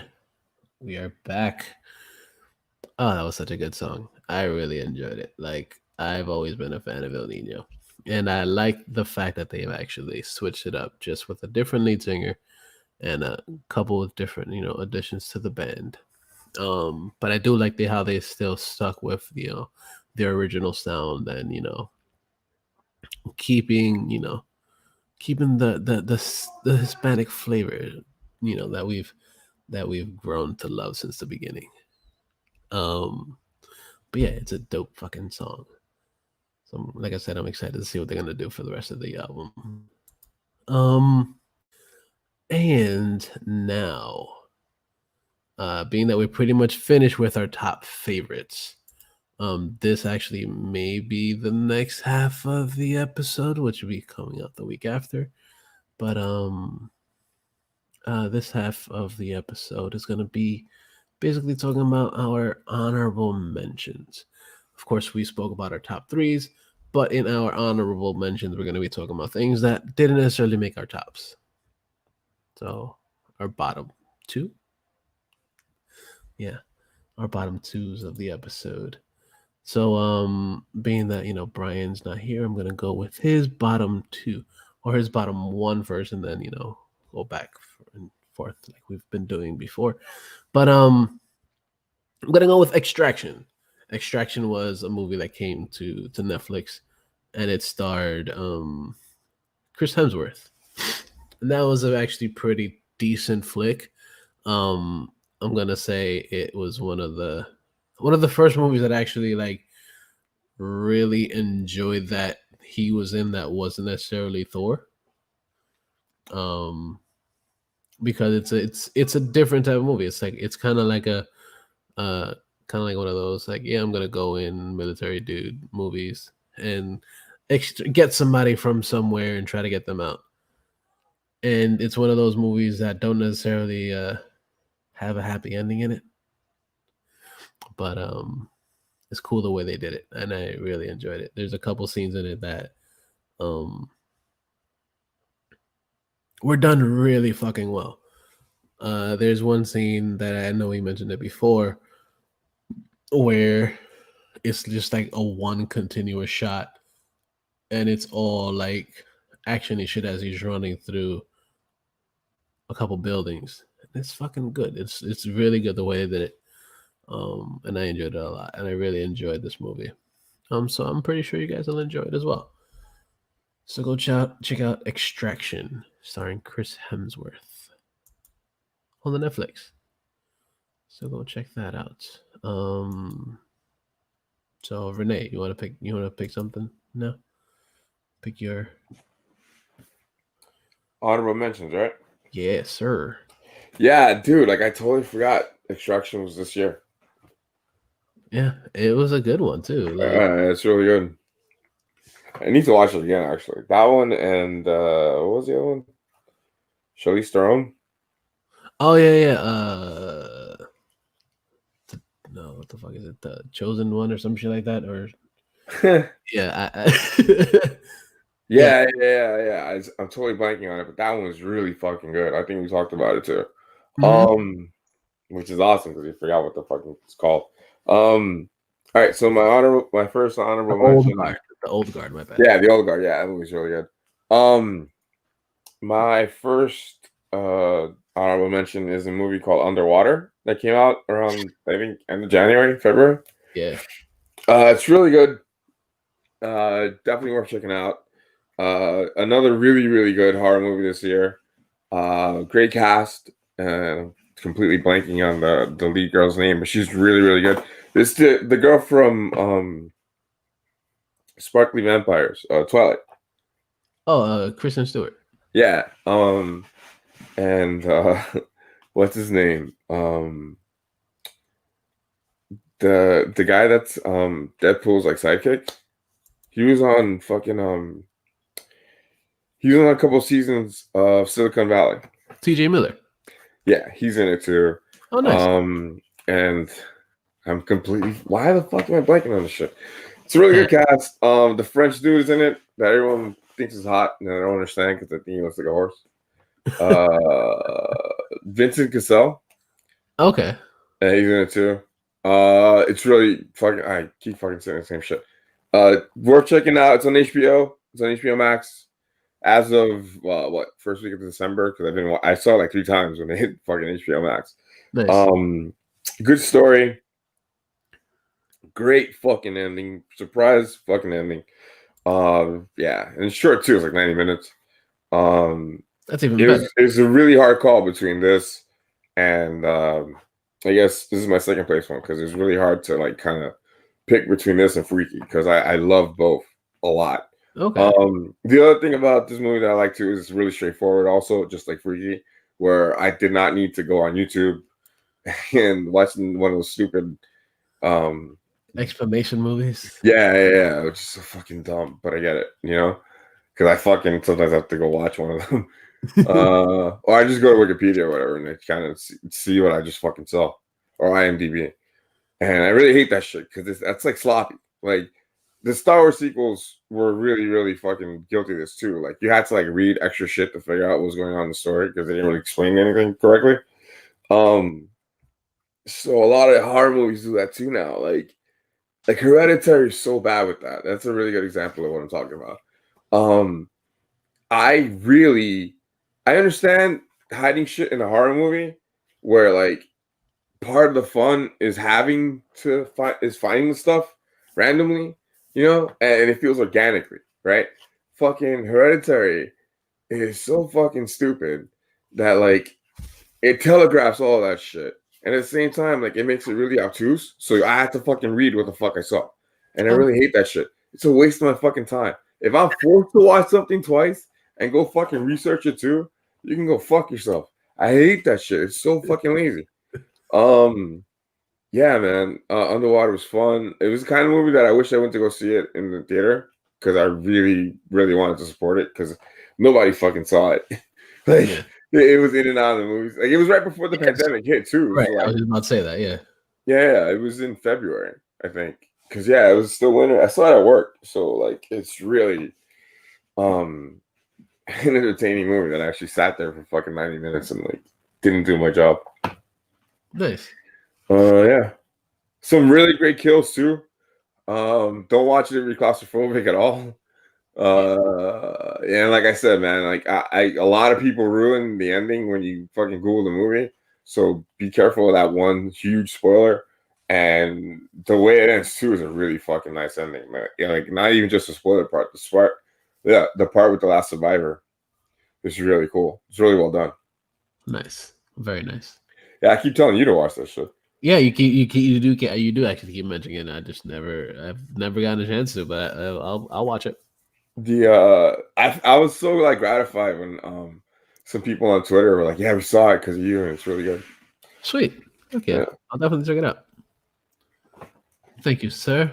Franny, what is your one of your honorable mentions? One of my honorable mentions is not TV or movie related. It's actually toys because you mentioned toys. And I know it was pre-ordered, I think, last year. I'm not sure. I don't know. It's the Deadpool head. I know I got it this year. I got the Deadpool head because I was right about the COVID lockdown and won it as reward to being correct. Yay, tragedy! Yes, I won because I was right. How long it would last. And I enjoy it. I think it's absolutely fun. I kind of feel cheated. I do not feel like it says like 800 or 600 phrases. That is my only complaint. Other than that, it sounds exactly like Deadpool, and it's entertaining. I leave it on and I program it with its app to react to me turning on and off the lights, and it scares my dog, and my niece loves it. My dog hates it, and it's great. I like it. Like, how much was that? Cause I was looking at that. Like I said, I won it. It's an award. Oh, sorry. It is my winnings. Oh, it's cool, but it's actually you make it sound worth it, dude. Like I know it's not cheap. It is. So. It is definitely worth it. In terms of how like it does have an app, and you could set an alarm that doesn't go off all the time, which I thought was pretty cool because I tried it a couple times. It's on Amazon right now. Cool. So it wasn't that bad. I don't like looking up prices to gifts. Oh, I'm sorry. Oh, my bad. Oh, I forgot the whole thing. It's okay. Me sorry. But he's awesome. For me, the best thing about it is the app. And when you do set him on a timer, sometimes he does, wake you up or tells you got to do something. And then sometimes he doesn't. He tells you like 6 hours later, and he's like, "Oh, I forgot." And like for me, that's like my favorite thing that it does. That's hilarious. And you could set them up to do pranks, but I haven't done that. You know, I have no one to like. You know, I don't want to put them in the fridge or on top of my toilet. Like, I want to keep them stationary in my room, safe and protected from the Nice. wild. But you could do things like that with him. But I honestly feel cheated from all his catchphrases. I've heard him repeat things, and I'm sure it's only like 20 or 30 phrases I've heard so far, and the box said like 500, 600. They're supposed to be over 100 sayings. Right. I've only heard things be repeated, so that's my only gripe. But it's still fucking awesome. So it is pretty fun. Is it Ryan Reynolds' voice, or is it a dude that plays him in the video game? I can't even tell. Honestly, okay. That's how good it is. I can't even tell. All I can say is it sounds like Deadpool. Okay. So, yeah, and I didn't want to. You could Google it, and I'll turn the headphones off because I like to keep the allure that it's just Deadpool, whether it's the game or Ryan. I just don't want to know. It is Deadpool. I'm not gonna look it up. I'm not gonna look it up. But it sounds just like him. Okay. So like that's great, and I like the fact that my niece likes him too. That's fucking dope too. That's even better. I thought she'd be scared because it's just a severed head sitting on my dresser. So. Right. She's like, what is this, Titi? Right. I have this here. And then she's like, why he keeps calling me Bob? Because that's the name that he calls you. He calls you Bob. Nice. And he's like, what's up, Bob? And my niece is like, that's not my name. That's adorable. It's fun. Yeah. So that's one of my honorable mentions. Nice. I'm gonna go with Alex's one of Alex's honorable mentions, and that's a game that he's actually mentioned a few times on the show. And it's a card game called 5 Minute Dungeon. And it is I don't know about it much, other than what he's mentioned. And from what the Google says, is that it is a chaotic, cooperative, real-time card game in which players have only 5 minutes to escape from a randomized dungeon. And that sounds super fucking fun. It actually sounds like something I would play. Like I said, I haven't gotten a chance to, but I am up for it. I'm ready to check it out because it sounds fucking cool. So why the fuck not, right? My next honorable mention is something that I watched a little while ago, and it's a movie that actually like stuck to me, and I was like, holy shit, this shit is fucking insane, because it's actually something that, like, for what we know, could possibly be happening at the moment, but it probably might not be. But I don't know. You can't really call it, even though the movie is basically like something that is in somewhat of a dystopian future. But the movie that I'm talking about is The Platform. It came out on Netflix earlier this year. And it is a fucked up movie. But like I said, it's one of those movies that like stuck in my head, and I couldn't get it out because it was just in there, because there's just so much in it that literally sticks to you. Like it's basically a story about it just follows one dude that's pretty much the main character in it or whatever. But he's basically taken into this room. He doesn't know what the fuck he's doing in this room, but there's another dude in the room, and there's a hole in the ground, and every day there's a level that goes up and down that brings you food. And it goes from one level, comes down, brings you food, and then you have a certain amount of time to eat whatever's on there, and then it disappears and it goes to the next level, and it goes to the next level. But there are hundreds of levels on this fucking as it goes down. And shit gets crazy because of course there are people that, are civil about it. Towards the top, they'll be like, oh yeah, we're gonna eat, we're gonna be nice. But then as it goes down, there's less and less food because of course people that are in the higher floors, they're like, fuck it, we're just gonna eat, like, whatever, we're gonna eat until we're full.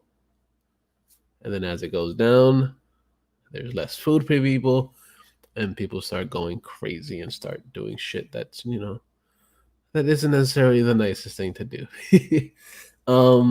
It's actually a really good movie. It's also one of those movies that make you think about, the hierarchies of things and a lot of political nature stuff.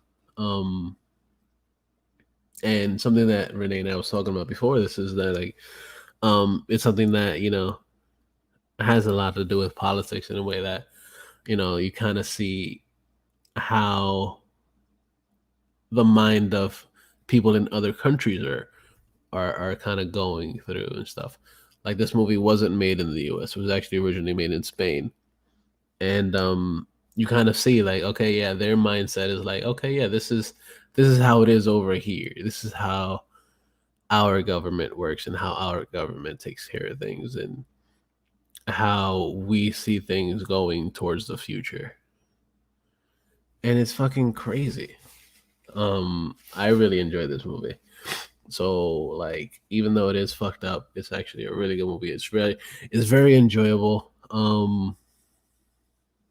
Definitely worth the watch. So go on the Netflix and watch The Platform. That sounds really good. Yeah, we were talking right before we went on air about this movie, and the reviews that I had read had talked about how it's representing the way the rich are to the poor, and why the poor do what they do. And I definitely want to check this out. And yeah, the whole thing of that got me thinking and talking about this stuff is that I kind of have this weird theory about cultures and countries. Like, I think that any country, like, I'm from El Salvador, right? And like, I'm not from there. Like, from there, like, my family's from there. I was born here, but I spent a lot of time in El Salvador, right? And the stuff you have to deal with when you're in a war-torn country is like really fucked up, and it's not like anything you can experience in the US ever. Like, you just don't, and you can't. So we're a really unique country compared to the rest of the world. Like, we've never had a foreign war on our soil. Like, we've never had a foreign enemy on our soil, right? So we don't know what that feels like. And when you deal with countries that have dealt with war for generations, they, like, culturally and nationally have like PTSD, for, like, in a cultural level. So a lot of those horror movies that come out of Spain and the Middle East and all that stuff on the other side of the world, they do horror on a completely different level than the way we do it here. Like, our horror is like pedestrian compared to the rest of the world. So, and a lot of it has to do with the scars that war leaves on people in the country. Yeah. That's been my TED Talk. Thank you.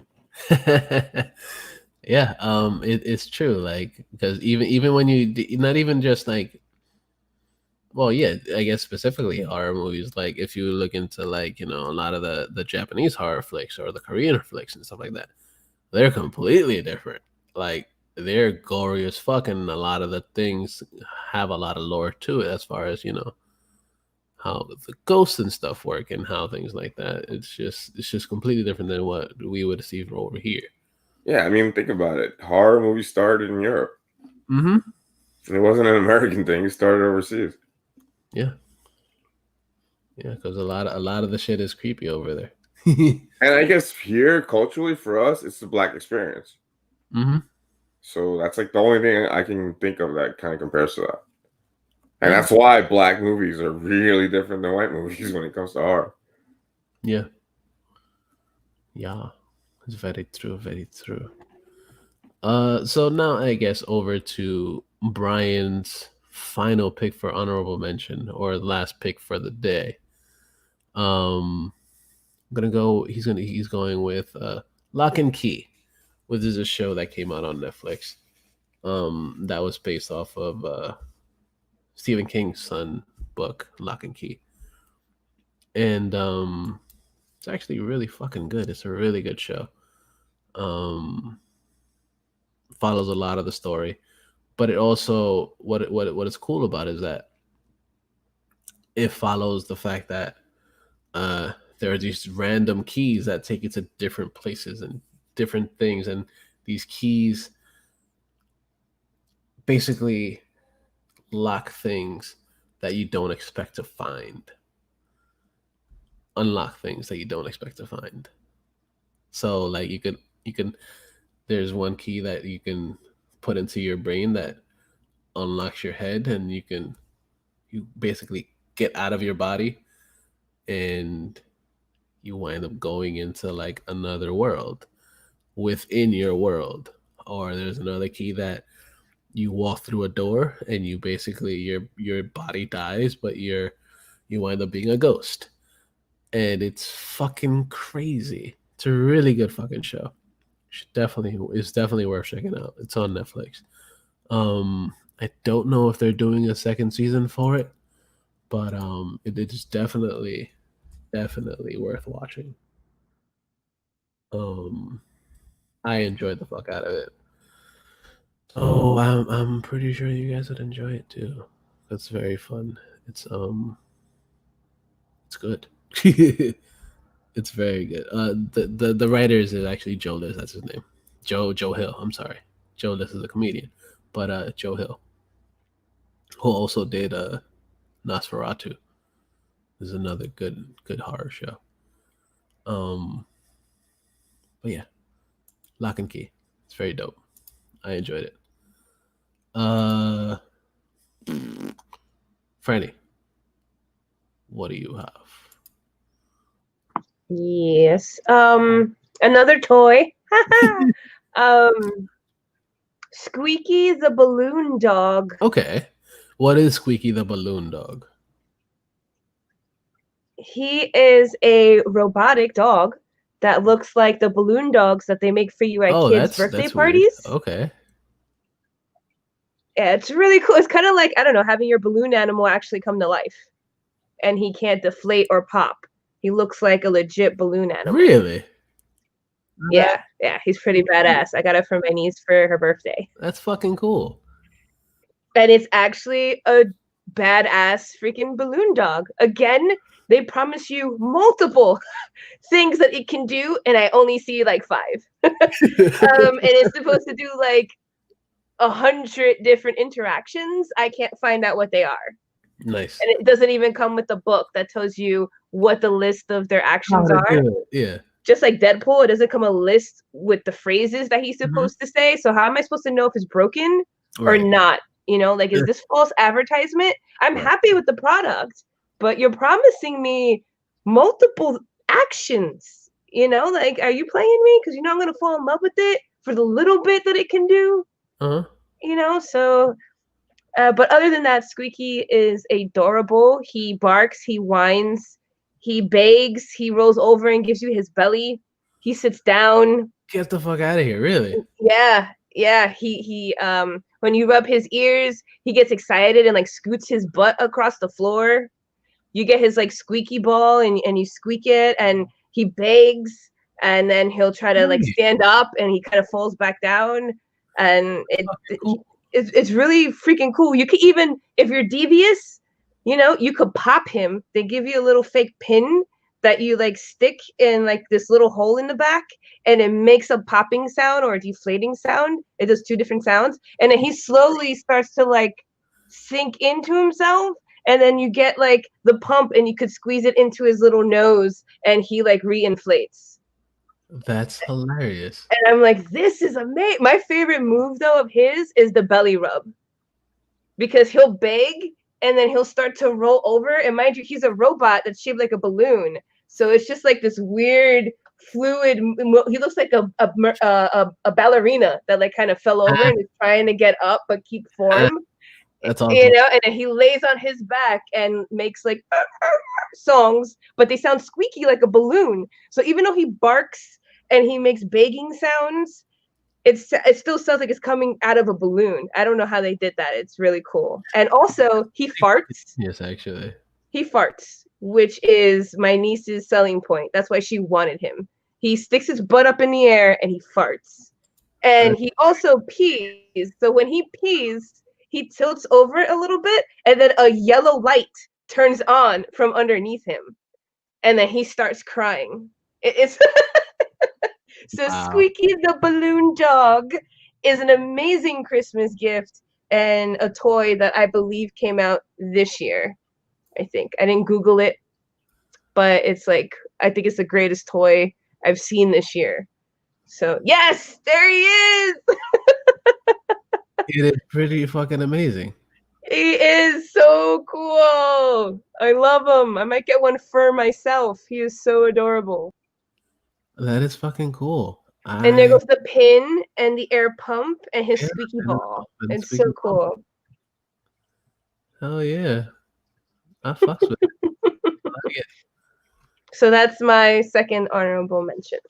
Hell yeah, that's not bad. It's not bad. It's not a bad. It's not a bad price either. I kind of like that price too. Yeah, it's not bad for a remote dog. You Yeah. know that, and it's so cool. And he only takes like 4 batteries. That's not bad. Yeah, that's not bad at all. So I'm like the awesomest baby ever. You said it's pretty much like fully, fully battery operated. You don't need an app or anything, do you? No. I thought maybe you might, but no. There's just certain triggers on his body that you touch. You have to talk to him. So if you say Squeaky, Squeaky bark, bark Squeaky, and then he'll bark. So it says on the directions to speak loud at him, and he reacts. Interesting. So that's pretty cool. Okay. There's a sensor on his ear and on his backside for like the tummy rubs, because you can also like pat him on the side and then he'll roll over. And then some of the actions, like I said, he just does by himself. Does and it then walk around? No, isn't that weird? Okay. He doesn't walk. My niece was like, can he walk? And I was like, I don't know. I thought he could walk. Right. He hasn't walked yet. He could scoot his butt across the floor. He could roll over. No dingleberries, but he can't. He He could bend over and fart in your face, but I don't know. He's not walking yet. I don't. You gotta give him a couple weeks. I swore he could walk, but I don't know.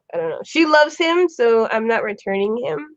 Okay. But he's pretty cute. Oh, and when you ignore him, he lays flat out and falls to sleep, or he just rolls to the side and falls asleep, and you hear him like wheezing.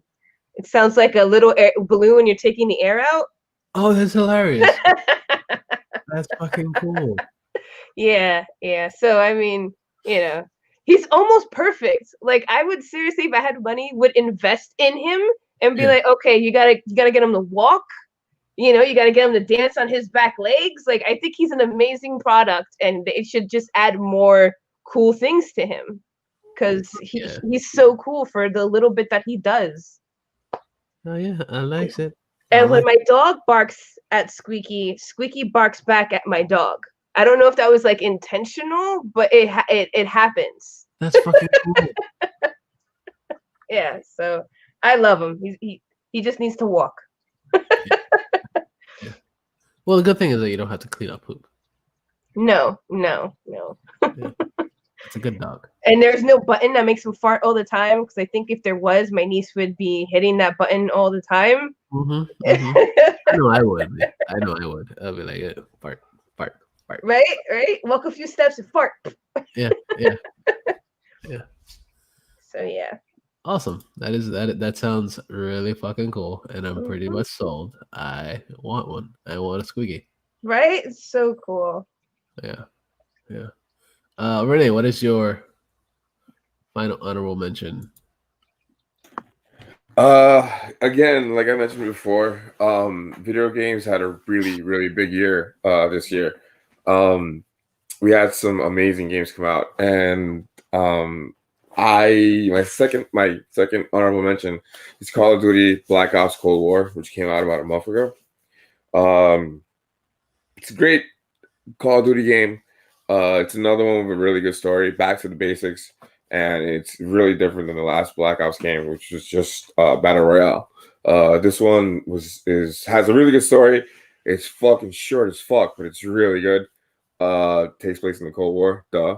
So we see a lot of 80s action and some Vietnam stuff, and it's a great fucking game. It ties in together the entire like Modern Warfare and Black Ops story games too. So it's like, oh sweet, it's a good connection to everything that happened. And again, if you don't play these games and you kind of want to see what I'm talking about, you can watch the stories parts on on the YouTube. unplug my fucking headphones. Huh. Like, fucking all this combobulated tonight, man. What the fuck? It's all good. It's all good. Yeah. So it's a fun, really good fucking game. It's just the story is so short, man. I think I finished the story in like 2 nights. Right. Because what it is with these games is that they're mostly focusing on the multiplayer now. Yeah. But that's the thing. Like, I had just gotten Modern Warfare a couple months ago because it finally went on sale. And that game has a long story, a really good fucking long story. It's really good. And the multiplayer in that is great too. And the multiplayer in this and in Warzone, the multiplayer that they use now is based on the Modern Warfare game that came out last year, right? So Modern Warfare, Warzone, and Black Ops Cold War multiplayer all plays the same. And after this week, you can like cross level up. So like if you play one game, you level up in all 3 games. So nice. it's really, really good way to do that. And I hope more games decide to do it that way. The multiplayer in this is way faster and more chaotic than in Modern Warfare. It's really weird going back to Modern Warfare. But if you're good at Modern Warfare, you're going to be great at Black Ops. So definitely check it out. I put in a lot of hours in this fucking game. And the great thing is that it's also cross-platform. So like, I can't get a PS5. Fuck you, Sony, so much. And my friend luckily like got one. I actually figured out why I couldn't get one, but I'll talk about that later because it's like a whole fucking rant. So one of my friends from New York, from the Bronx, who's really cool, and he has superhero shirts on Instagram, I think, one of those sites. Anyway, he's a really cool dude. We play Call of Warfare, and they've been playing Modern Warfare a lot, and we used to play the Division a lot too. So lots of pew pew, and he got a PS5, right? So I can't find a PS5, so I can play my game on the PS4 and play with him while he's playing on the PS5, and he's playing the PS5 version of the game, not the PS4 version. Really good. Check it out. I think it's down to $40 or $30 now. It might even go down cheaper next week for like Christmas week. Yeah, this week for Christmas week. And yeah, nice. It's got a lot of people like bitching and moaning and complaining because apparently it's glitchy in a couple of versions. I haven't dealt with too many glitches. It's crashed on me maybe twice, and yeah, which is fucking amazing for games coming out now because Cyberpunk, like, it's a good game, but it's been a shit show since the start. So they fucking pulled it from the PS4 store. They're talking about giving refunds to people for it. Yeah, and that's never happened. Sony never does that. Like, is it that bad of a glitch or whatever? The game's really fucking. The game's not working right now, and it's brand new and a full fucking game, and it was delayed a bunch of times too. So that's what I was thinking too. Like, this shit was delayed. Like, it should be a much better experience, and unless you're playing on a really souped up PC, you're shit out of luck. Well, that sucks. Oh, that's somebody outside? Yeah, that's outside. That's hilarious. Yeah, that fucking sucks that you can't play it that much, especially after like they've been hyping it up for so long. Yeah. But I think they mentioned it like 2 years ago at the Yeah. It was supposed to come out. It's supposed to come out a year ago, and it was supposed to come out fucking in summer. Mm-hmm. And it got delayed like 6 months. That's so crazy. It's fucked up that they released it this way, and they're acting like they didn't know. But back to Call of Duty, it's great. Another fucking really good game that was there was Doom. If you haven't checked it out, it's on Xbox Game Pass, and it's $20 now. I think I paid $30 for it. Doom is really good. Like, definitely play that fucking game. Check it out on YouTube before you play it because it's a little different. Lots of platforming elements in it, which fucking drove me nuts. Because you're jumping around and like doing these spacey jumps, and like you got to be perfect, dude. And I was like, fuck my life. It's fun. I remember hearing you cursing out. You're like, fuck. Yeah, because I hate that jumpy shit. But once you get the hang of it, it's actually pretty fun. But like, there's some of the puzzle parts that like you gotta jump, and then you gotta jump blind and like change the direction of the jump because there's like a secret or a wall you gotta hang on to. And unless you fucking get that shit right, you're not gonna land it. I had to watch so many YouTube videos how to fucking do it because I could not figure out which way to go. And then I look at the map and I'm like, how the fuck am I supposed to get over there? And then you see like, oh, that's how. And Marvel Ultimate Alliance 3 for the Switch is really good too. That was just a fun fucking Marvel game. It's really fun. Really good. Nice. Very cool. I'm gonna go with Alex's choice. And he picked something that I actually enjoyed because something that I liked the original series for, which is the toys that made us. And he went with the movies that made us. And that was a series that was, of course, based off the original one, which is the movies, the toys that made us, and basically talking about movies that pretty much warped our little minds into what they are now. And it spoke about a bunch of movies that I fucking enjoy, like Ghostbusters and fucking Home Alone. So much cool shit, and it basically gave us a bit of a documentary into each movie, and it was fucking cool the way they did it. Like I really enjoyed it. It's a great fucking spin-off of the thing. So they had Dirty Dancing was one episode, Ghostbusters, Die Hard, and Home Alone. And that's really fucking cool. I'm very excited. They now have the Christmas movies that made I us. was just about to say that they just added the holiday ones, which is Elf and A Nightmare Before Christmas. Yes. But yeah, that's actually the newer ones. Those are the ones that came out this year. The other ones came out last year. But yeah, I'm really excited to see those two because I want to see those. I love Elf. Elf was so fucking good. And of course, Nightmare Before Christmas is like, it's classic. Fucking great. It's fucking classic. Like, who doesn't like A Nightmare Before Christmas? Like, fucking great. I know people who are actually afraid of it. They find it unsettling. I think they're unsettling. I get it. Fuck yeah. Like, get your life, man. Right? I question all your life choices. Word. Yeah, it's a dope fucking series. It's fucking fun. Like I love going into movies that I've enjoyed. Like all those movies from the first series they're fucking great. Even Dirty Dancing, like Patrick Swayze, why not? But they're all fucking good. They're all classic movies that like pretty much have made us into what we are in a way. Either we like ghosts or we don't believe in ghosts. I don't believe in ghosts, but so that makes me I ain't afraid of no ghosts. But I love Die Hard. It's the best fucking Christmas movie of all time. It is. Yeah, and fuck anybody that says that it's not a Christmas movie. But right? They should be put off with the people that find Nightmare Before Christmas unsettling. Right, yeah. They should all be locked away, shipped to a deserted island. No, what we do, we actually put them on the platform. and have them at the bottom so they get very little food. Yeah, exactly. Yeah. fucking shit.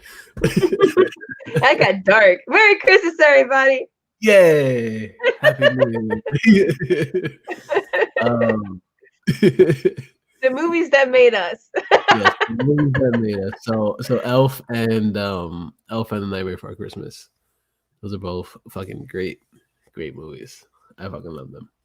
So I'm glad that they actually decided to do those two, especially for the holidays. Because it makes sense. It's only right. So check that out on the Netflix. And then you did yours. Yeah, I guess it's the last choice. Oh no, we're coming to an end soon. But my final choice is a documentary. Yay, documentaries. You made that sound so like sad. Well, okay. The reason Is it a sad documentary, or are you just sad that we're almost out of time? I'm sad that we're almost out of time, but it is also a bit of a sad documentary at the same time because it is a documentary about a cult. Mm. Yes, and cults are sad because what was that, Renee? So white people are crazy. Like I really want to watch that because I heard you put me onto this podcast and I heard that episode and he really goes into detail on that shit because he's so OCD and the story is nuts, dude. Like I'm really glad you checked it out because now I'll check it out. So yeah. Sorry, finish what you're saying. The documentary that I'm talking about is The Vow. The Vow, and that's on HBO right now. But the cult that we're talking about, if you want to look it up, it's the NXIVM cult. I thought you were going to say Heaven's Gate. No, it's not Heaven's Gate. That's a whole nother documentary. But the NXIVM cult turns out to be like a bit of a sex cult.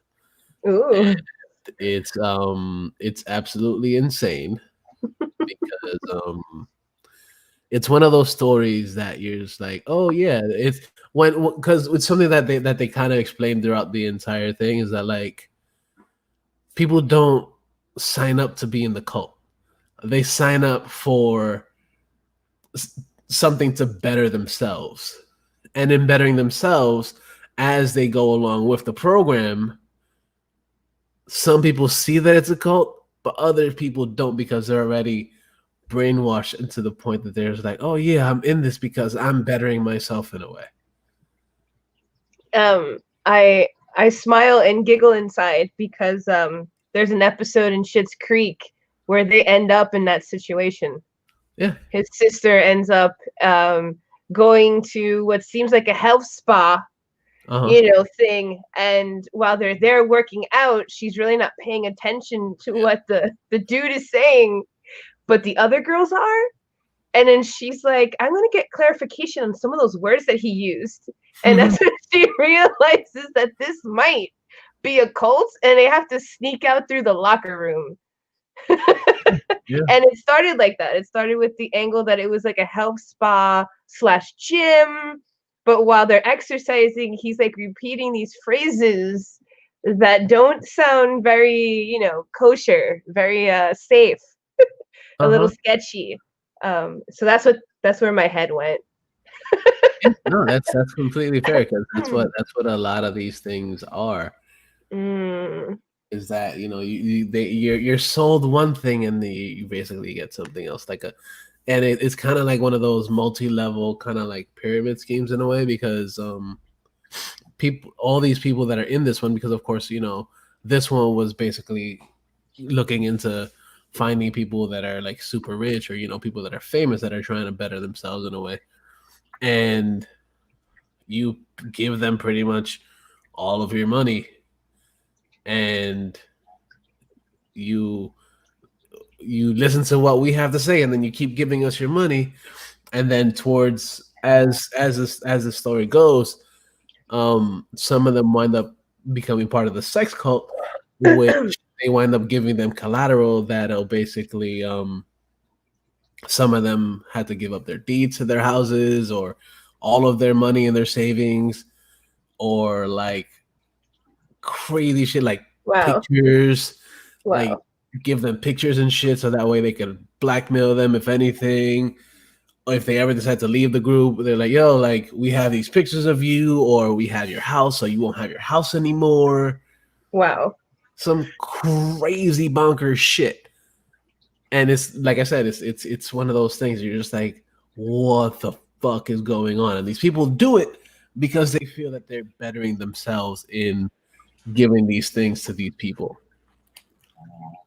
Do And they also, compare it to Scientology or anything? Because that's a really big Scientology move. they I was don't thinking the necessarily same thing too. they don't necessarily compare it to Scientology because it also goes Scientology isn't a sex cult, though. yeah, right? Yeah. Like, Yeah, it's not. They just believe in. But I guess some shit. all cults kind of had the same MO, you know. Yeah, they really do. They really do. But what That's a set good this point, yeah. what sets this one aside is that being that it is a sex cult, some of the women that actually join get to that part of the group, get branded. Yeah, that was the insane part of the fucking story to me. Wow. That, and the Okay. fact that they kept fucking this homie looking dude. Okay. Like, he's not even That- that good looking. Like, when Wow. you see the guy, the people involved, I was like, because some of the women are, like, you know, attractive. And I was like, Yeah. like, Like, what one are of they the- one of the- doing? Like, one of why the are they girls- into this shit? A Yeah, couple but the of- branding thing was fucked up, man. That's Yeah. like, that Yeah. is so fucked up to do to Yeah. somebody. And they, not Against their will. only is it just, well, it doesn't wind up being against the rule because at that point, they want to be part of it, so they're giving into it. So they're like, okay, fuck it, I'll do it because there are other people that are actually going through it with it at the same time. One of the girls that actually did it is actually one of the girls that was on Smallville, Allison Mack, who we've seen in the Adventures of Ally Mack back in the day. She was like one of the top ones or whatever. She's one of the ones that actually the branding is one of her initials, as well as McNear, which is the guy that's doing it or whatever, that's running the whole cult. Another person that's famous in this is somebody that was in Battlestar Galactica as well. Nikki Klein, she's another one that's in that shit. Bunch of different people that is like, holy shit, it's fucking crazy. It's a crazy fucking cult. And thankfully, this dude got indicted for shit, and he's gonna be doing 120 some odd years in jail. And there are people that are outside the jails trying to get him out. Yeah, it is a bonkers fucking tale. That chapter did a really good video on that. Like, they showed that one of the girls talking, and she was like, "This is supposed to be some really nice, like, spiritual thing, getting me closer to the universe." And I look down, and it's just his fucking initials. Like, it's so fucking crazy, dude. Yeah, it's fucking insane. Like, yeah, it's nuts. you gotta be a special kind of lost. Like, I don't. But I don't know. if you think about it, like, a lot of these people are lost because is it that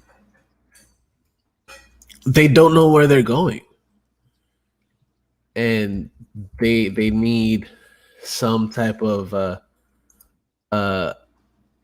leadership in a way, which is fucking weird. Like, spiritual guidance. Like, I'm not some guidance. There you go. But that's what it that's is. the concept. You need spiritual guidance to get to Yeah. heaven or a higher plane or a better place. It's all bullshit. Yeah, it absolutely is. And I will be showing you right now the branding that they have on them. Wow. Yeah, man, that is so. So if you look at it, Wow. it's a Keith McNear. So you see that it's the K right there, right? Mm-hmm. And the M, and then Ally Mac. So it's A, Holy and you see the M right there. Like, Yeah. And this is the girl from Smallville right there. Mm-mm. Yeah, and this is the dude, Keith McNear. Yeah, he's ugly as fuck. Yeah, and he's actually the one that's in charge of the whole thing, and they all go to him. he's the leader, so they all pretty much fuck him or whatever. Yeah, that's another thing about these cult Did leaders. he like get them high? No, No. they just Yeah. played They volleyball. were in wow. Yeah, it's Wow. nuts, So dude. The story's nuts, they soberly went along with this. Yeah. No, because like a Yeah. lot of cults, they involve drugs. You know, it Well- makes it a more spiritual experience while you're tripping balls. Mhm. So that's nuts. They willingly did this. Yeah. That's Yeah. crazy. See, that's the girl years. from Battlestar that's in it. For years, he got some like young girls too. Like it's really fucked up, man. Yeah. That's What I was gonna crazy. say is that a lot of the cult leaders, they tend to be really ugly. Fucking kills me. Like they Well, wouldn't get fucked if they were normal. They'd have to pay. I'm Is like, it- what the fuck? Is it the dude from was it 32nd from Mars? Now a cult leader? He's I a remember weirdo. reading Period. something about that. He's a cult leader. He's hot. He's good looking. You know, The Joker. I Joker. wouldn't. Yeah. No, he's I not mean- good looking there. He looks good looking in his sweater ponchos, but not as the Joker. No. Oh my god, that was awesome. Yeah, no, I heard that I would too. fuck him in a sweater poncho, not in cosplay. No, that reminds no, me. no. I got And not in the cult. I actually got inside dirt on him from the crazy chick I was talking to before. Was she a cult follower? California. No. But I gotta tell you off air. I'll send it to you later. But I heard some shit about him that I was like, why am I not surprised? He's like the Gene Simmons of fucking movie. Yeah. He's weird. But yeah, the Nexium cult, the Vow. The Vow is actually a really, really, really good documentary. You guys should check it out. And that chapter too. If you see the episode, like that's really good too. I'll send you the link later. Yeah. It's a really, really, really, really, it's really crazy how these people can get into it and actually try to get out of it and try to live their regular lives. Because of course, it's been a couple years since they've actually they just recently, I guess within the last few months, they've actually completely indicted him and everything, and he's doing time for sure for now. But I forgot, how did he get caught? There were people that came out of it that they went to the FBI and they were like, yo, like this is what's happening. Okay. And the FBI, because this was right after the Me Too stuff started. Oh yeah. And a lot of the people were like, yo, like I remember, this is what's happening. This is what's happening here. And they were like, okay, yeah, being that, we're having a lot of these people, all these women's rights things happening, we got to make sure that we crack down on this. And some of the girls that were in it were like, yo, like we'll tell them what's going on. We'll tell them what's been happening. And then also, like, one of the dudes that was in the whole group or whatever, he was recording everything because Keith McNear wanted video of all the information and everything that was going on. So a lot of the documentary is stuff that was filmed before any of this. So you see a lot of everybody that's in it. It's basically So creepy. learning all the things that he's teaching them, and it's fucking insane. That's so I'm creepy. so glad that the Me Too movement didn't go away. Yeah. This is one of the good things that came out of it. Like, it was able to shed light on some shit that like could have fucked up a lot more people. Yeah, I can't wait till shit kind of calms down and returns to normal, because they're gonna go after religious people, man. A lot of church leaders are seriously immoral. Yeah, word. So check out The Vow. It's actually really good. It's on HBO. So go check it out. It's fucking good. And I think we could probably do one more thing. I don't think I was also thinking about possibly doing. I think Renee brought it up to me earlier today. Was talking about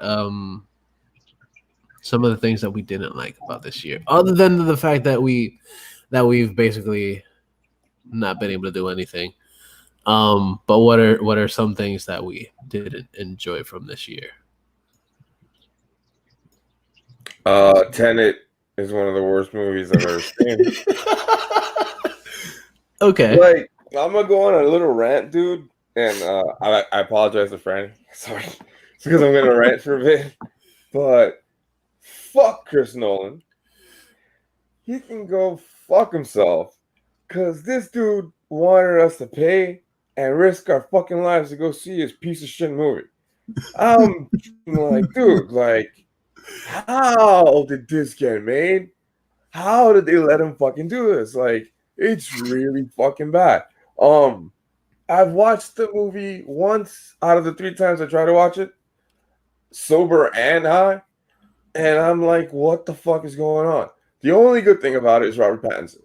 He plays like the sidekick, but he's more like James Bond in this. Like, I want to see more of his character, and I love the guy who plays the protagonist, right? I forgot his first name, but he's Denzel Walker's son. Like, he's a really good actor. Like, he's another one that I watch anything he's in.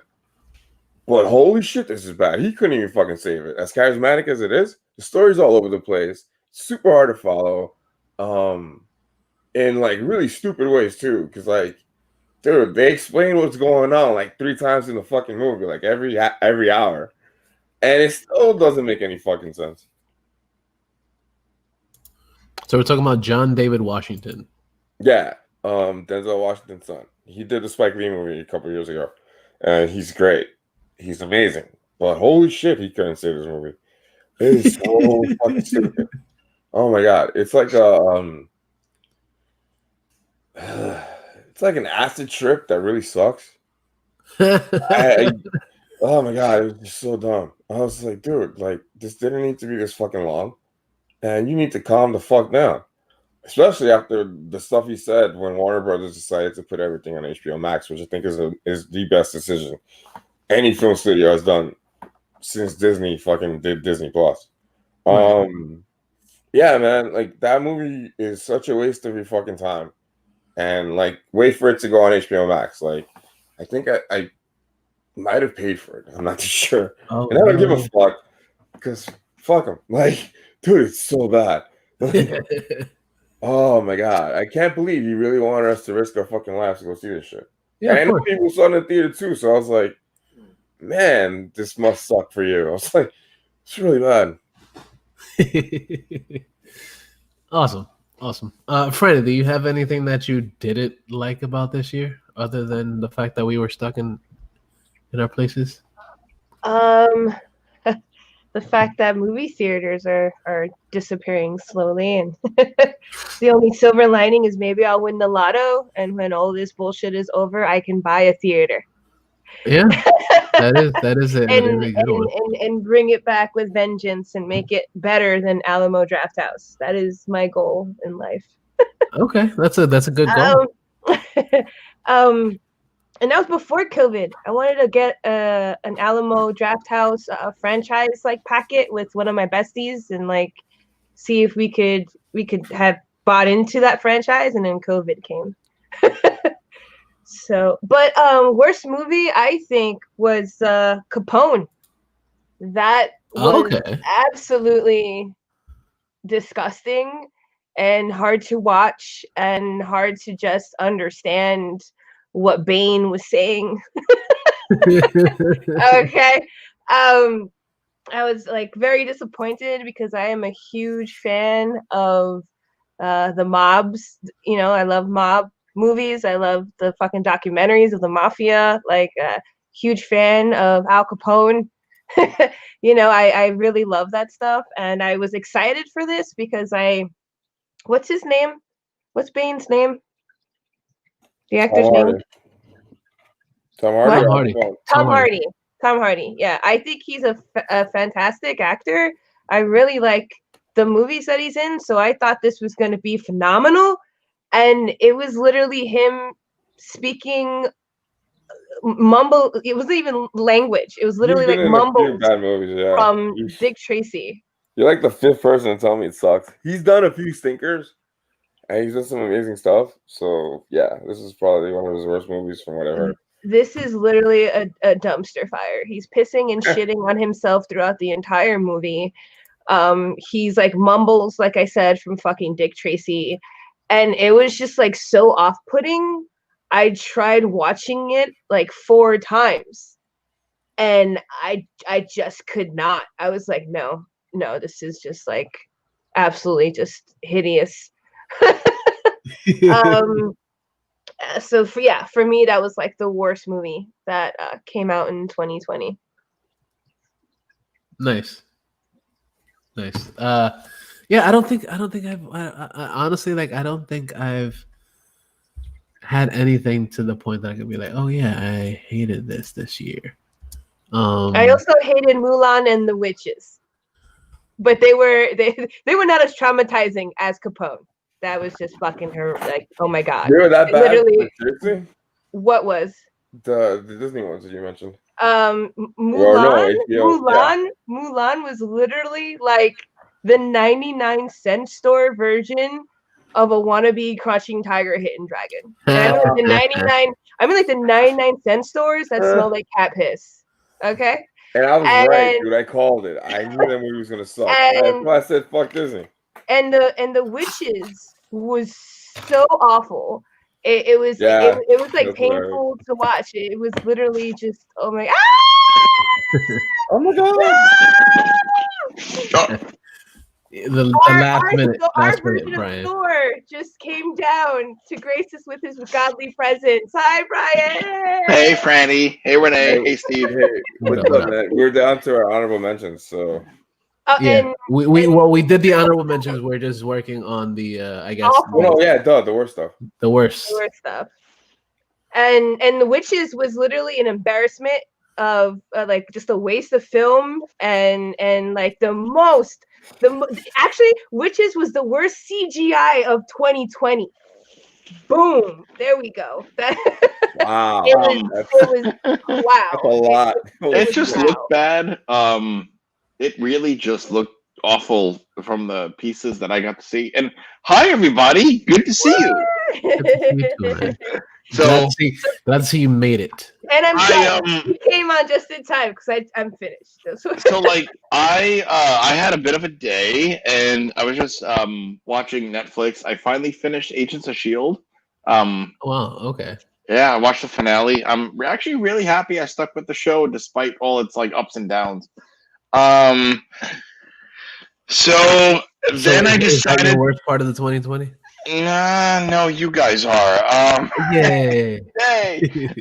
So after I finished Shield, maybe like 10 minutes ago, I'm like, oh, let me watch YouTube, and like I saw the Steven Salvador channel being live. I'm like, oh, these motherfuckers are still recording. All right, let me go say what's up. Yeah.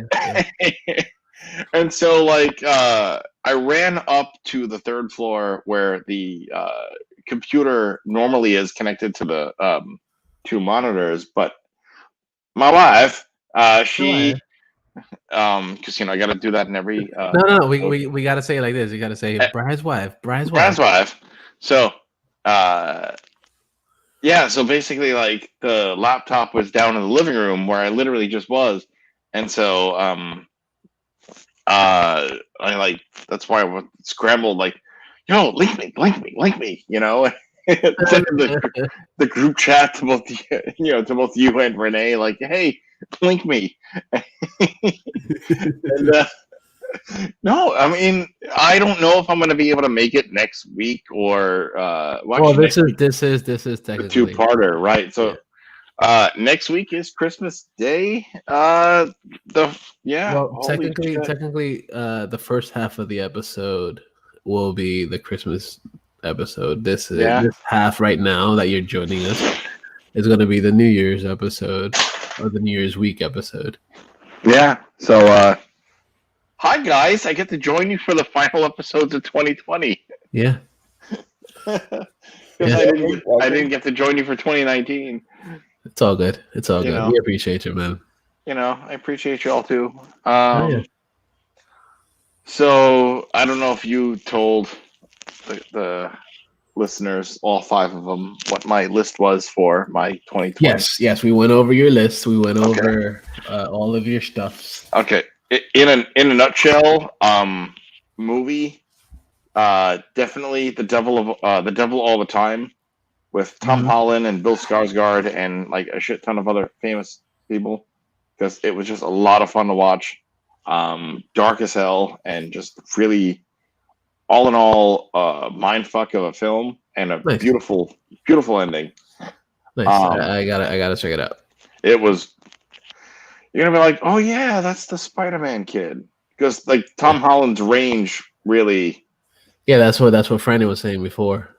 And then I said Extraction for the honorable mention because Thor not mighty without his hammer, doing Thor-like things, but with a gun, and it was good. It's a good, like, cheesy, mindless, It's just a good popcorn watch it film. Yeah, exactly. And then what I say, TV was Upload for my top pick with Robbie Amell. Yep. And that's a bizarre show if you guys haven't watched it yet. As for honorable mention, what I say, it was Lock and Key. Yep. Only because it was like I wasn't high to watch that show. Yeah, it's trippy as fuck. It really is. It's like, oh hey, let me just go into people's minds and shit. Music, no one sings like you anymore by the late great Chris Cornell, that his widow and Lily released Friday, courtesy of Charlie, who promoted that album last week. Yep. I have not put that album down. That's been on my. It's a good album. It's no longer Google Play, so it's strictly YouTube Music now because they merged. It was all the same thing anyway. Yeah, it really was. But that's all I've been playing. And there's a lot of hits on that album. That it's a good album. Like, from what I remember from the actual artist, going like, oh yeah. And I still remember a couple of months ago when they released, his family released Patience by Guns N' Roses with the video. That is just, if you want to watch that video, just have Kleenex, because it's him and his daughter, him and his wife, him and both, and you're just like, oh, all the tears. Sadness. It's sadness, 100%. And it also has his cover of, I'm gonna actually say, Prince's Nothing Compares to You, because Prince wrote the song. And it's 10 tracks of just beautiful lyrics, and you just go like, why are you not still a part of life? So that's that album. I forget if I put one for honorable mention. If I didn't, I'm going to go with. You didn't mention an album for your honorable mention. All right, so for album honorable mention, I'm going to say to something that actually got released today, and that was the B-sides of "Music to Be Murdered By" Eminem. Yeah.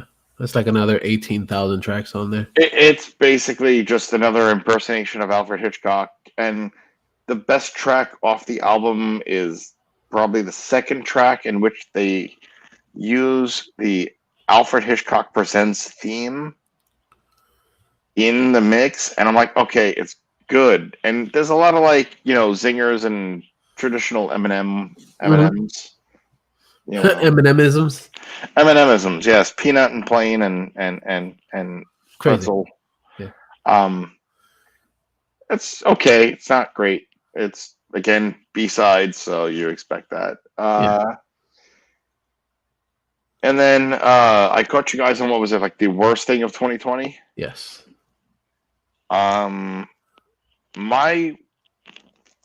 Does it have to be like TV or anything other than COVID? Okay, well then I can't use Megan having COVID in November.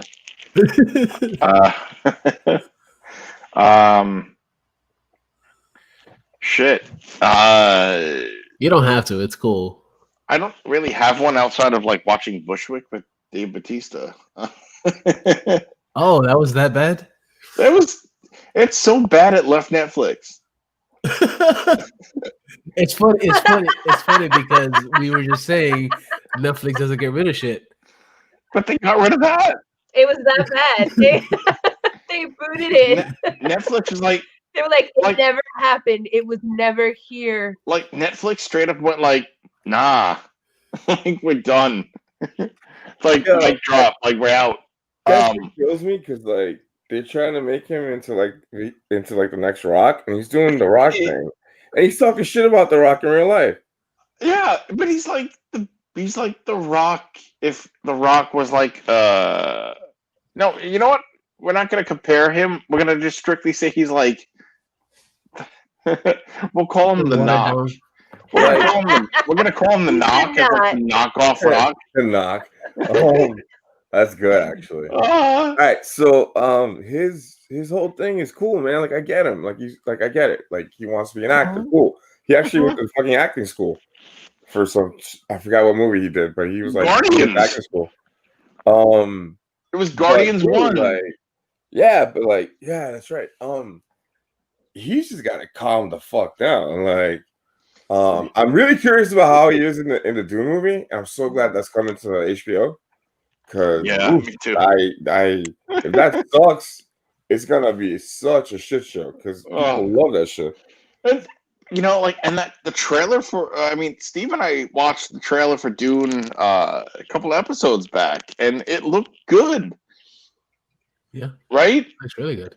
It looks really good, and I'm like, all right, I actually am curious. And then very shortly after that, McFarlane was like, hey, here's the Dune toys, and here's the bath, and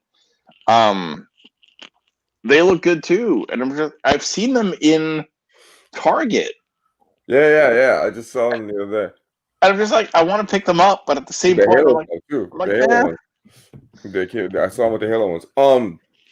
So like his best movie is supposed to be Blade Runner sequel, right? Right. He's only in that shit for like 5 minutes. What the fuck? That's not Oscar worthy. Shut the fuck up and sit down. So like Bushwick in a nutshell was Batista and Brittany Snow, who you might know from The Pacifier. Because I mean, has she done things in 10 years? But Is that the other shitty actors movie? Yes. It sounds like some very off-putting fetish. I don't know. Old men in pacifiers and diapers. I don't know. That's first thing I think of.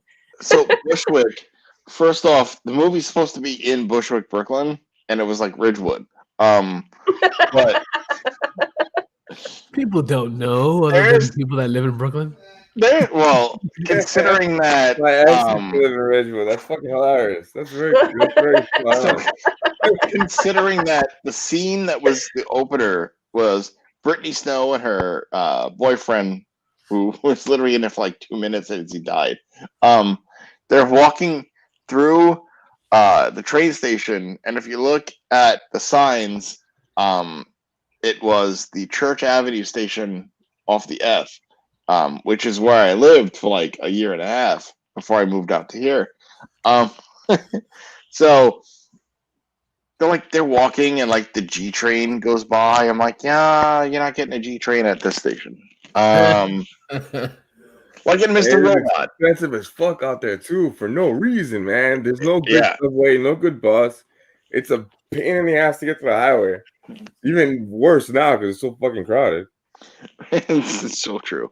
But like, they're like, hey, we're just having a casual stroll through the train station, and then like you see like they swap, and I'm like, all right, if this is truly, they're truly getting off at McDonald Avenue and Albemarle, you'd see Food Town, the grocery store, on the way, and they're like, no, there's some random shit, and it's like her boyfriend walks up the stairs, and next thing you know, you hear boom, and like he comes tumbling down the stairs like dead. Nice. Yeah, it's like, hey, his fried chicken. He died for chicken. He died. And then a bunch of other shit goes on, and the movie's just like, all right, yeah, and It's like they were falling asleep as they were writing the show. Kinda, and it got to the point where I was watching the film, if you even want to call it that. I was watching You're the one this piece of calling it shit. that. Okay. I was watching this piece of shit. I was also watching my kids, and my daughters were doing baby shit, and I'm like, oh yeah, this, and like I go to handle them. Something big happened in the film, but like I didn't care, and I'm like, oh yeah, the movie's still on. Okay. Yay. Like I'm literally like this, like yeah, okay, fuck it. Oh shit, this movie's still going on. You're like, oh yeah, fuck this movie. This movie's stupid. Bye. And so like I'm really close with one of my cousins, like my cousin Andrea. She's kind of like a sister more than a cousin. Okay. And so we're chatting, and I talked to her about this movie, and she's super hype on the idea that I have about I watched this so you don't have to thing that's coming next year. And she's like, oh yeah, they filmed this. So her fiance lives in Ridgewood, and she went to go visit him in 2016 when this movie's being filmed. And she's like, yeah, I couldn't get to his house because it's like trailers and shit. But I really wanted to watch the movie, and I'm like, yeah, I don't want to though. Mm-hmm. You don't need to. Like you've already experienced 4 years of Trump. You don't need to watch this movie. Yay.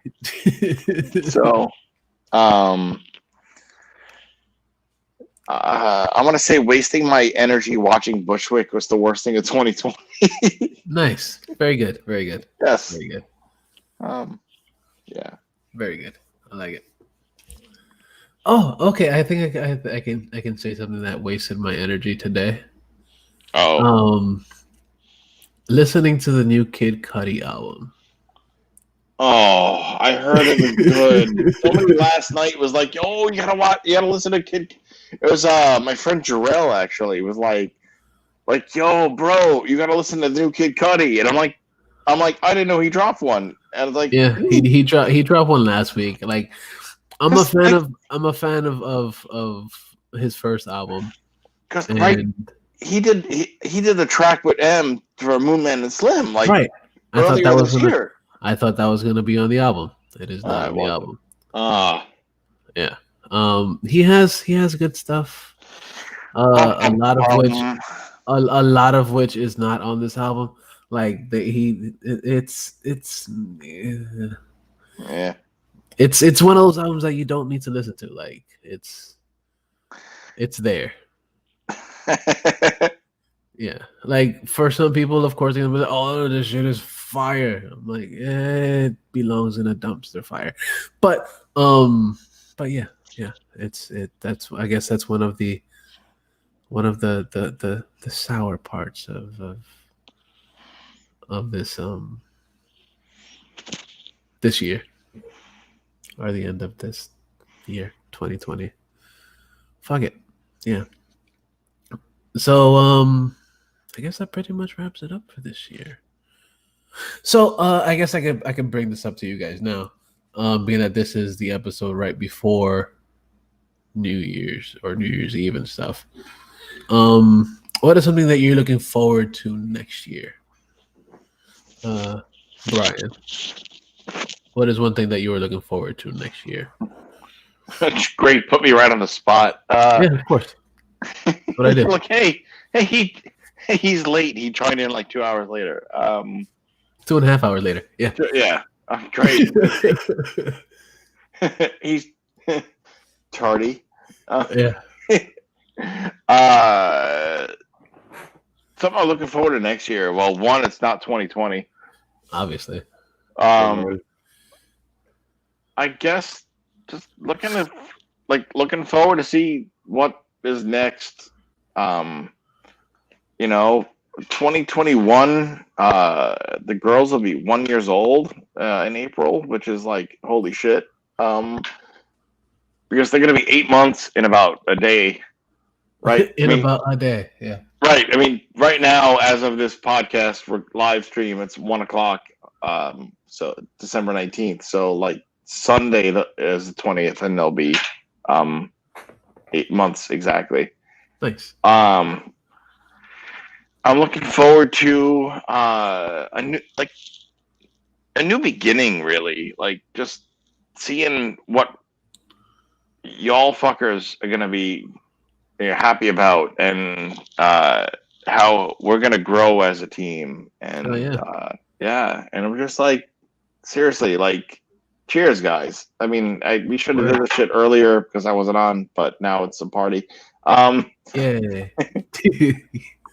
And I'm all out of beer. I was trying to play the Jeopardy theme through the mic, but like for whatever reason it wasn't going through. That's why you kept seeing me with like my phone. Yeah, it's okay. So, like, for real, guys, if this is like the last live stream of 2020 that I'm gonna be a part of, I love you guys, all of you.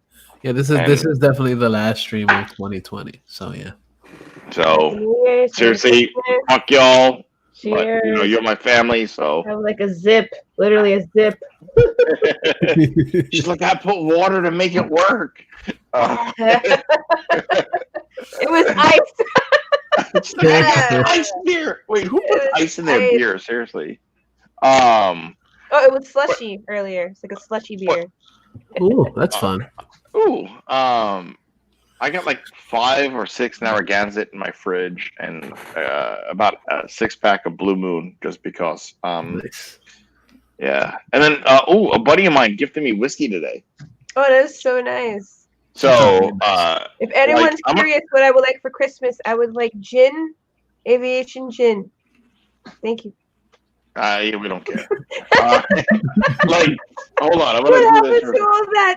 I just want weed. I'm easy. Like, Words weed. earlier. Weed and booze. Weed, not really fucking nice. So, like, I didn't open it tonight, but I tried samples before. So, this guy right here. There we are. Yeah. So, Fort Hamilton? Double barrel bourbon, yeah. Because it's based off the Battle of Brooklyn, which started in Fort Hamilton. Yeah. And the guy who's the distiller is a big history buff and a friend of mine. And he was like, "Hey, you like the bourbon?" I'm like, "Yeah," because I tried to sample of it. He's like, "I'm gonna gift you a bottle." So today I go to work and he shows up like right before I'm gonna leave. And he's like, "I got something for you." I'm like, "Sweet." And he's like, "As promised." I'm like, "Motherfucker." So this is gonna be fun. But yeah, as for 2021, it's gonna be.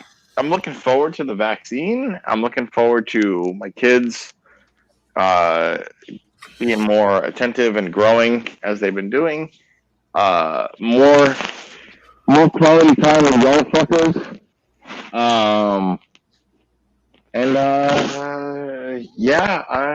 Just a whole bunch of whatever the hell I got planned. Surprises in store. Yeah, surprises. Surprises. And definitely looking forward to the Boba Fett show and season. Oh, it's been spoiled online already. Just deal with it. Nah, dude, nah. That one we I can't don't let know go. anything about it. You shut your whore mouth. Yeah. I know people haven't seen it yet too, dude. So like, yeah, like. I'm excited for that and Obi-Wan Kenobi. You shut your mouth. Yeah, I know people that are working. I didn't spoil the finale. I'm just saying, in general, it's already been rumored of a Boba Fett series. That's almost nothing else, dude. Nothing else. All right, fine. But let's just say it's the only one. It's the only one. All right, you just saw the episode. I saw it at 3 a.m. Like, yeah, I know. Yeah, I saw it twice today. You all shut your whore mouth. Three times. I might just straight up rewatch that episode like right after I hang up with y'all. So. Oh my god, it's the best thing Star Wars since fucking Return of the Jedi. I was trying to save that shit for fucking the deep dive, but it's so fucking good, dude. It fucking kills me. That 1 hour of TV That 1 hour of TV is that fucking good. It was so good. Yo, I literally got the text message from Steve at like 7:30 in the morning.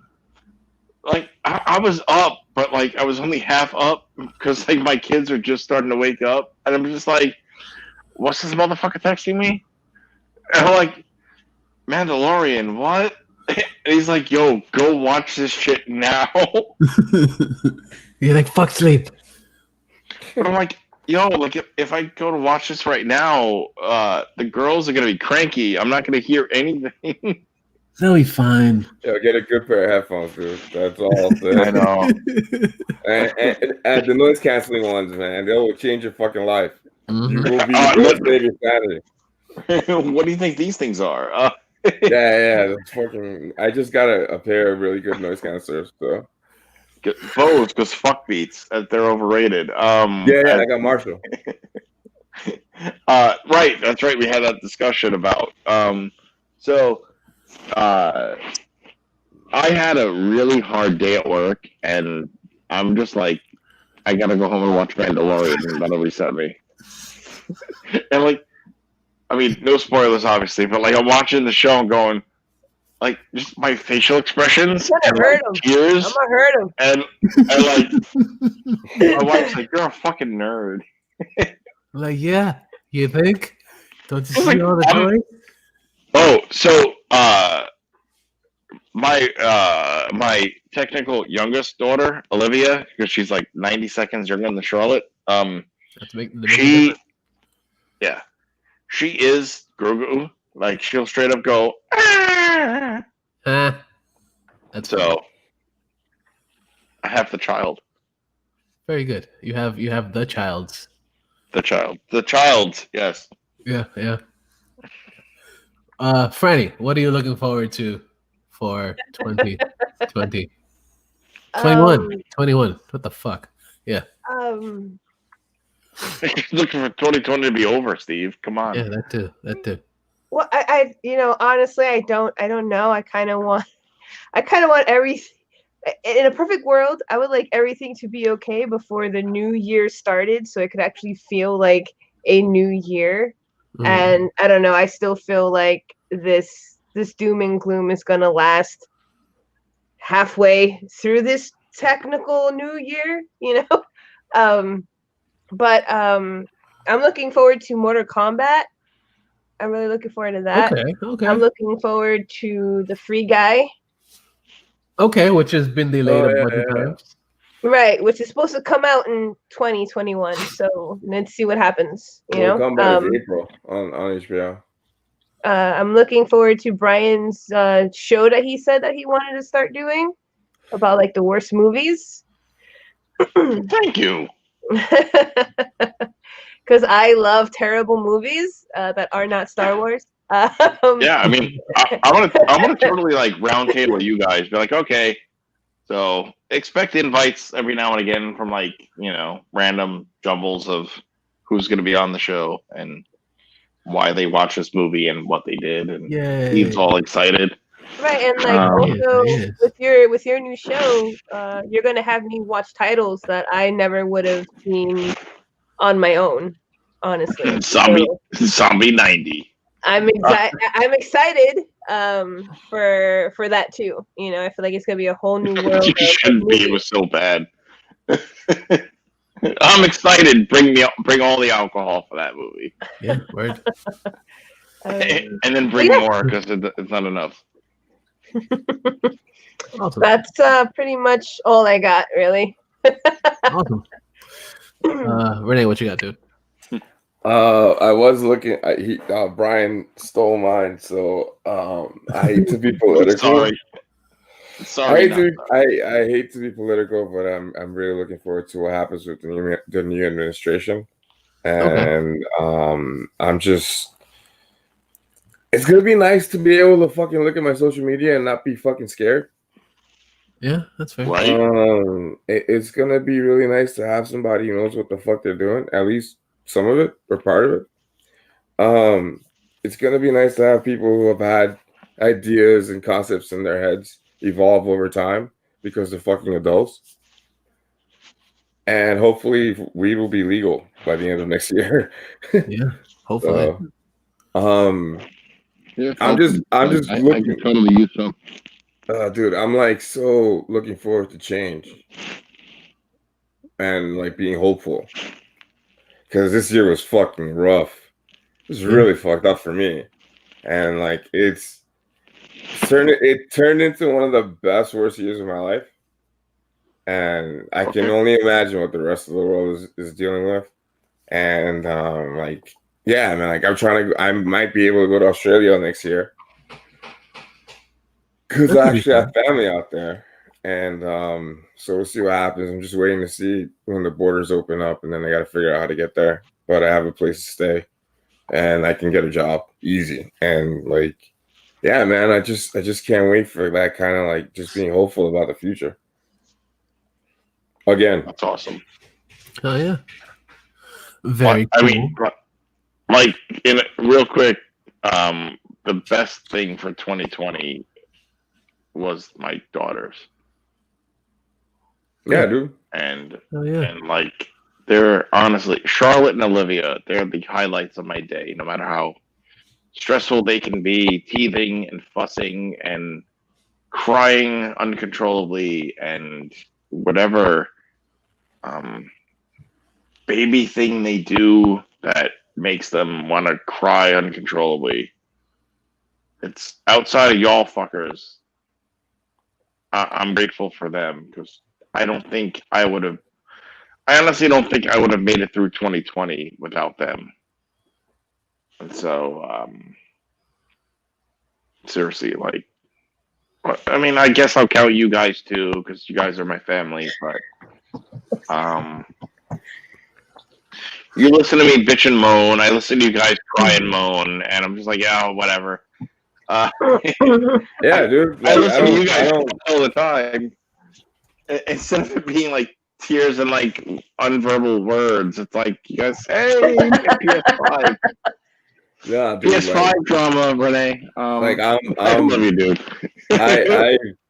I've known you for a while in real life, like on a personal level, and Yeah. like I'm the oldest one out of all of us, and I'm just really proud of who you are now. Thank you. Because you've changed so much, dude, and you've like grown up a lot since I met you, and like that's so. I'm really proud of you, man. Thank you, bro. You're doing what you're doing. Keep your head up, and just be cool. Since you're the oldest one of the group, I'm gonna say you're the grandfather of the team. Brian, when you have your arm up here, I can't hear you, Brian. Oh, I'm sorry. I was like, you know, that's awesome that everything Renee said, but he's like the grandfather of this team. Fun. But no, I love you, man, and I really appreciate that, and it means a lot. And one of these days, you guys can meet the children. That's the plan.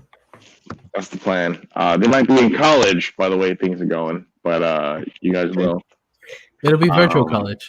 It's okay. It will. It'll be Zoom. We can meet them through a Zoom call. Yeah.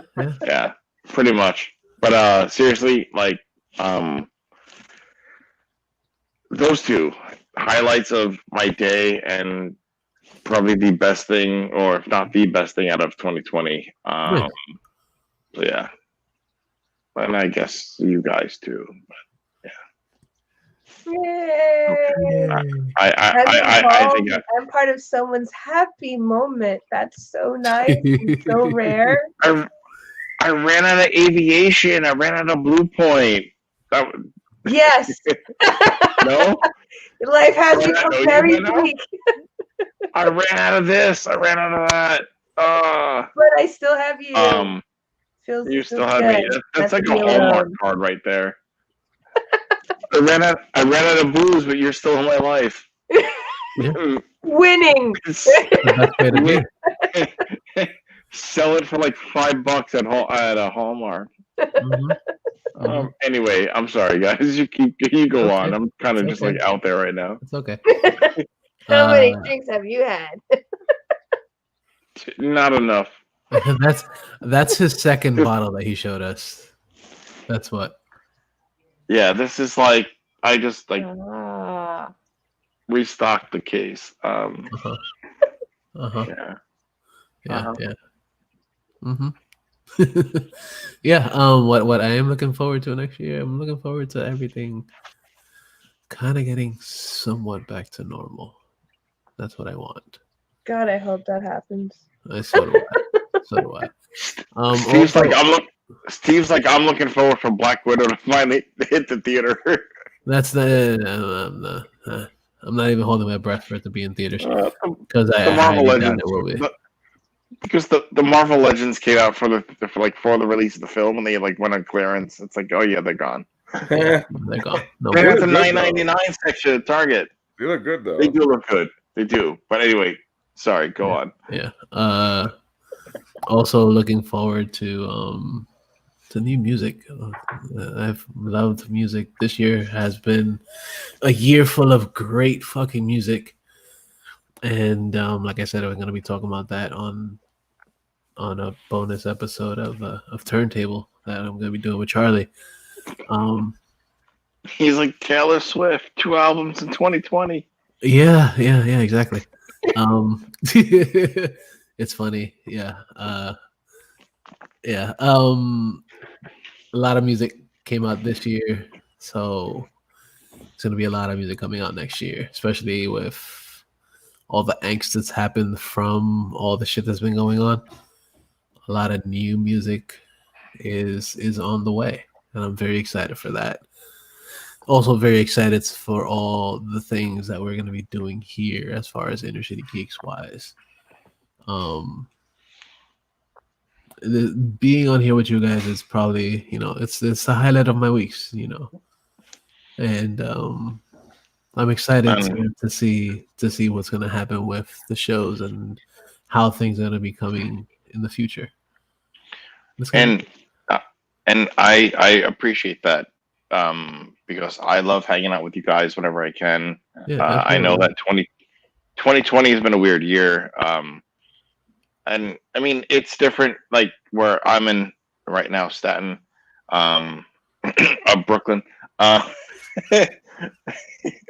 Nobody counts Staten Island. Fran is in the Bronx, and you guys are in Florida right now. Yeah.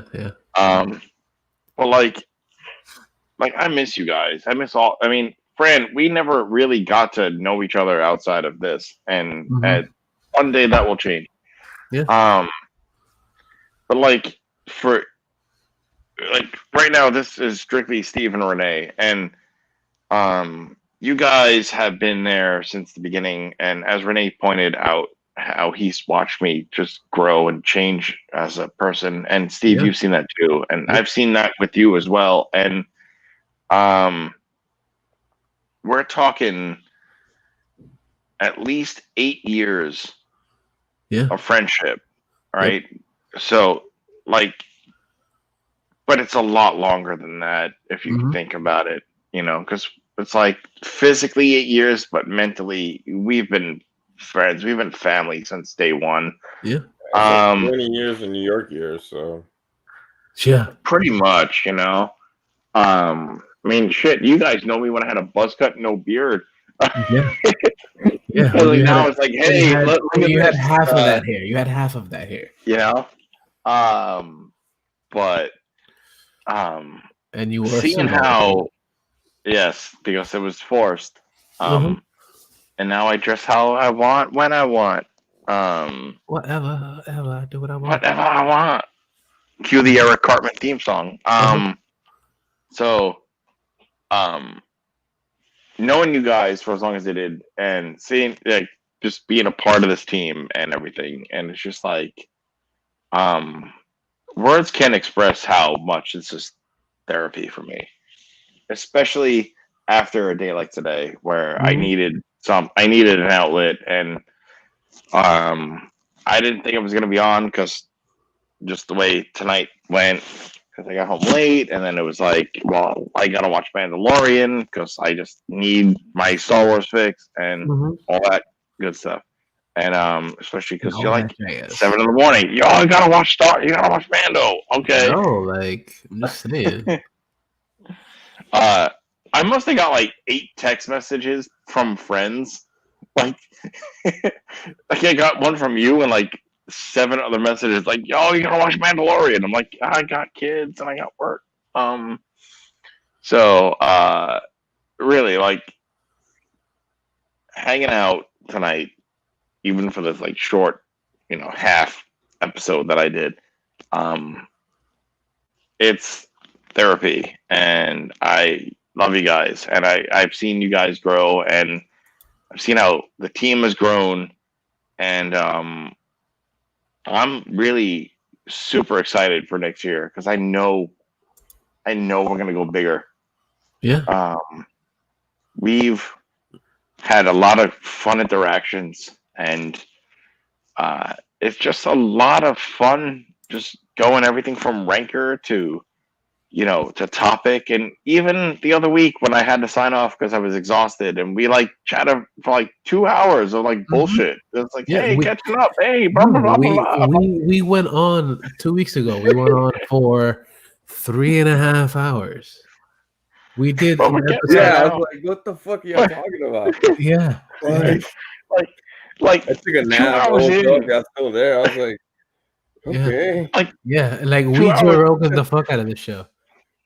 Like 2 hours in, I'm like, I gotta go. I'm like out. I'm like Yeah. just done. I had work the next day and shit. But Yeah.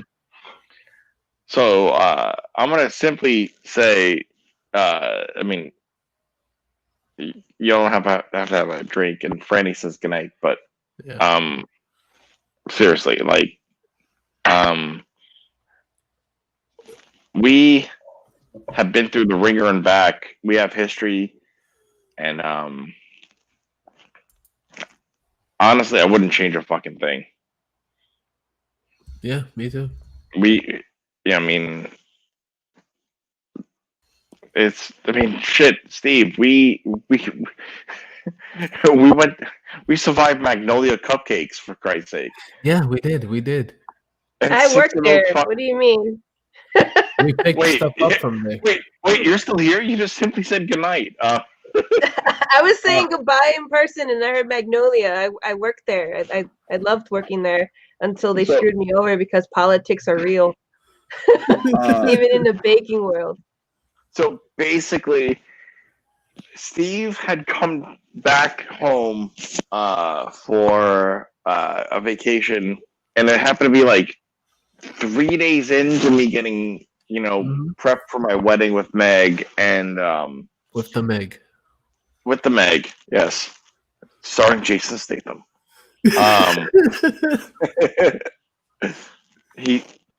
So basically, what happened is that the Meg had cupcakes being prepped at Magnolia for the wedding the next day, and I had all these errands to run the Saturday before the wedding, and Steve basically had nothing to do except for hang out with his folks for a bit.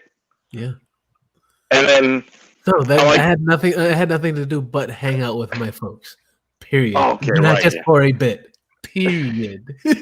So, anyways, so Steve's like, "Yo, I'm free." I stayed for this I'm like- story. I gotta go. He's like, How long is this story?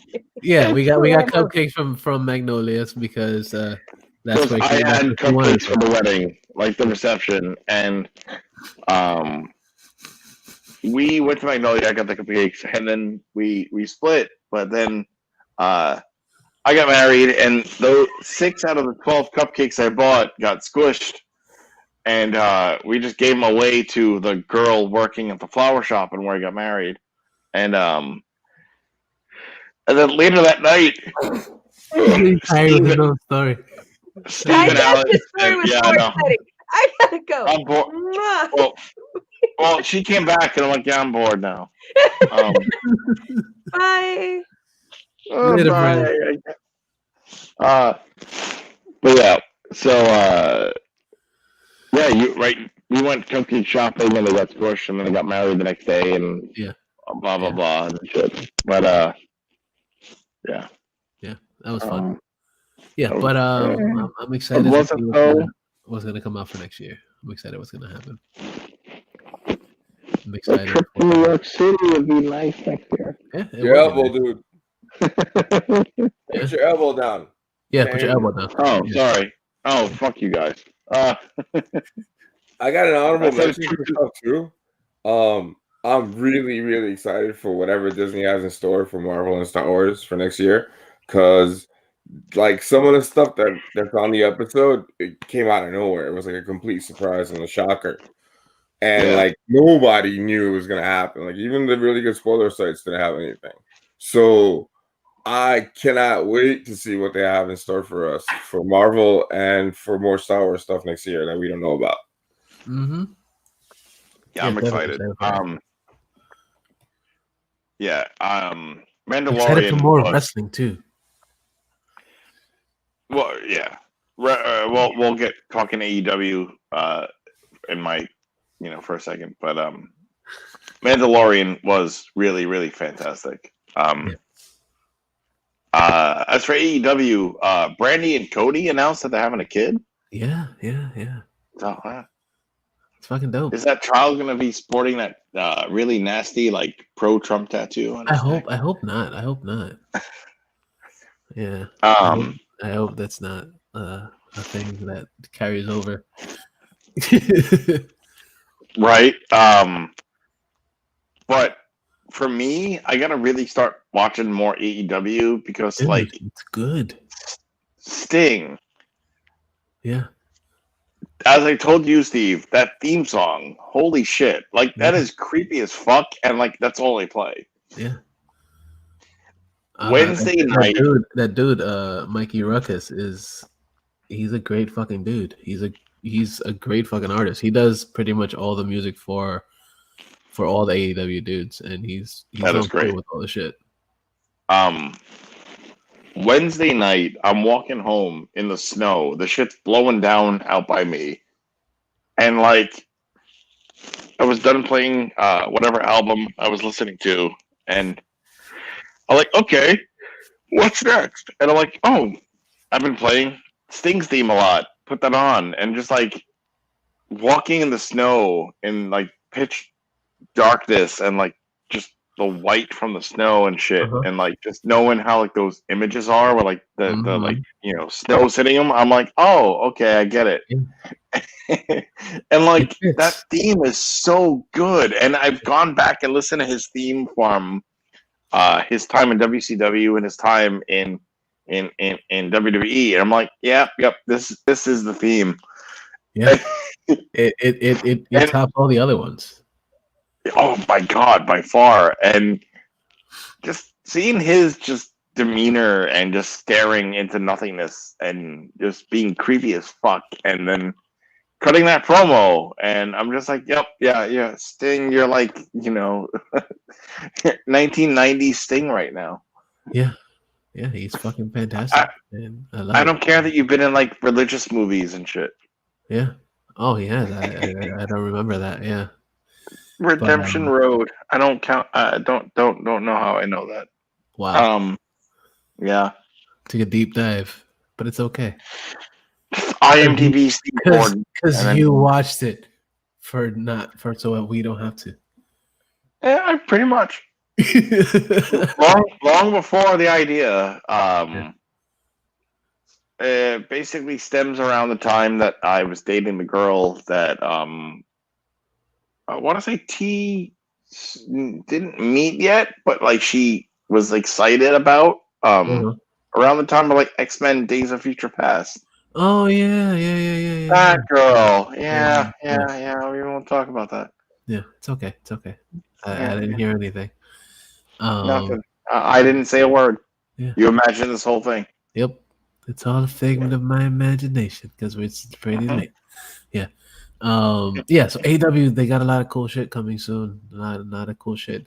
Especially new figures coming out next year. They already announced their fucking their unrivaled second series. And they look fucking cool. But I can't find AEW figures anywhere. Like because they only sell them at Walmart. well, They we are don't have Walmart in New York. exclusives. You could probably Well, find them on their website. I'm gonna have to because like we don't got Walmart in New York. They don't have them in Staten Island. There's no Walmart in Staten Island. There's one. There's like two in Long Island, and there's like one in South Jersey. Yeah. Yeah, there you go. Jersey. Gotta go to Jersey. Just cross over the Bayonne's Bridge. Well, that takes effort. Okay. It's not. I prefer to just online shop. It's like less work. You could do that too. Yeah. So I guess that we're done with this shit. Go to InnerCityGeeks.net. We got a whole bunch of shit sometimes. Of course, we have this show. We have Comics Host the World, Manga Time, Anime World, which should be coming back because I spoke to Mario and he said he's going to start recording some shit. But then again, he also said that a while back too. But He's been saying that for like 3 years. Yeah. But yeah. I got stuff. Yeah. Yeah, buddy. Yeah, buddy. We also have It's Poppin', Friend and Fangirl stuff, Turntable, which will be coming back for at least one more episode soon, which we'll be talking about our favorite albums of 2020. Then we're also going to have another episode of First Watch, which we'll be talking about The Mandalorian, a strictly Mandalorian episode of First Watch that we haven't done in a long time. And so much other shit on InnerCityGeeks.net. So make sure you stay tuned. Stay tuned on there. And while you're there, you could go check out some cool shit. Like I said earlier in the episode, you could find some shit on Amazon. Click on the links at the bottom. You get your first month free of Amazon Prime. Or you could just buy shit on there, because why the fuck not, right? That'll give us a little bit of credit. So go do that. Then there's So Sick Clothing Company. You get some 10% off on, 15% off of cool ass design shirts. So Sick Clothing Company. So it's SOESIC clothing.co. Go do that. Get 15% off if you type in InnerCityGeeks at checkout. Then got Beard Octane, just for all your beardly goodness. Beard Octane, beard butters, balms, oils, tools for your beard, and so much other cool shit on there. So that's ICG 10 for 10% off of your shit. And CBDMD for your CBD goodness. You can get some shit for yourself and also shit for your pets, because pets need it too. So because some pets have like super high energy, they're super strung out on shit, so sometimes they need it. So yeah, you can go do that. And you could find the show on Stitcher Radio, on Google Podcast, on Spotify, and what was the other one? SoundCloud. Yeah, SoundCloud. But just find it on fucking Spotify, because Spotify is the shiznit. Yeah, so go find us on there. And you can find us on the socials. So facyspace.com/InnerCityGeeks, on Twitter at InnerCityGeeks, on Instagram at InnerCityGeeks. And where can we find you guys? Brian. You can find me sitting on my couch. Okay. So trying to figure out what I want to watch before I go to bed. Okay. But you can find me on social media. It's Bright2J Presents on Instagram, or Bright2J if you just want to like follow my regular stuff. You can check it. Sorry. No, you. No. You can check out bright2jpresents.com. I got videos and blogs and whatnot, and I really do plan on updating the website format and styling and all that good stuff. I just haven't had time because the last 6 weeks have been kind of nightmarish. You can, of course, check out Twitter. I've been sort of active on Twitter. It's pry_2j for that because they don't let you change anything after you make your original username. Aside from that, you can find me hang out with you guys and see you in 2021 as good things will be coming this way. Of course. You can't see it because I have the camera off, but I'm like stroking my beard right now. Okay. Yeah, that's fine. Yeah. So, Well, yeah. at least it's just your beard.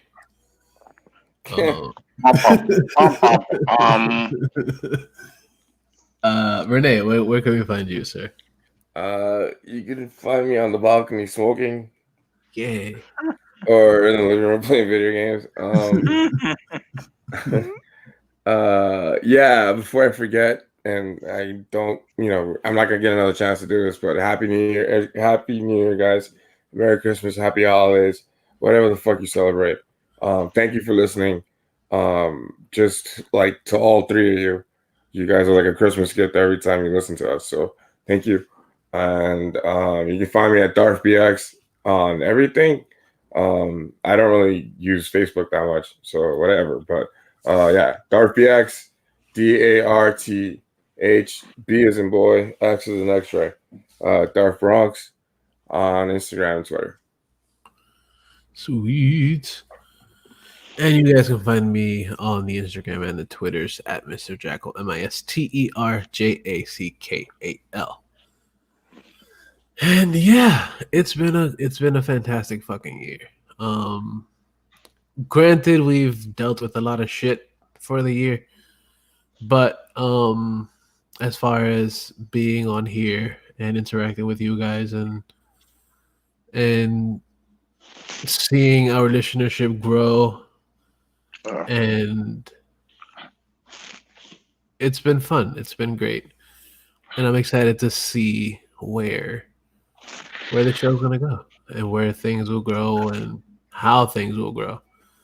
Yeah, excited to see what's gonna happen for the next year.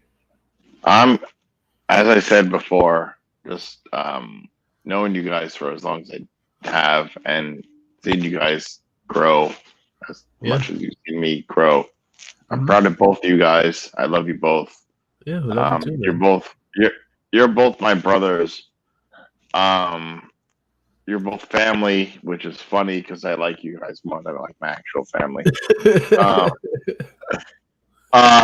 Seeing what we've become in the short period of time that we've become has been an honor and a privilege. Absolutely. And I'm really excited for next year because we're gonna just keep kicking ass and taking names. That's all we can do.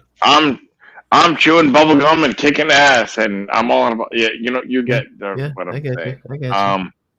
So seriously, guys, it's been an honor, and I'm grateful for whatever time I get to spend with y'all. From the 5 minutes I'm on to the hour I'm on to the full show, it's therapeutic, and it's just a lot of fun to just have these, like, we're going to interrupt each other because we each have the same thing we're going to say, and honestly, I wouldn't change a damn thing. So see you guys next year. Absolutely, yeah. So don't be a dick. Oh, but wait, before I say don't be a dick, we were just talking about AEW shit and music's coming from for this episode. We have one of the members of the Butcher and the Blade is in a band called Every Time I Die, and they just released a single today, a brand new single. called Desperate Pleasures. And it's a dope fucking song. It actually didn't come out today, it came out a few days ago. But it's still a fucking good song. So I figured I'd play it because of course, we just spoke about AEW for a second. So why the fuck not, right? It makes sense. So, like I was gonna say, thank you guys for fucking listening. And here's to a new fucking year. It's gonna be exciting. It's gonna be fun. And like I was saying, don't be a dick, but always remember that the geeks shall inherit the earth.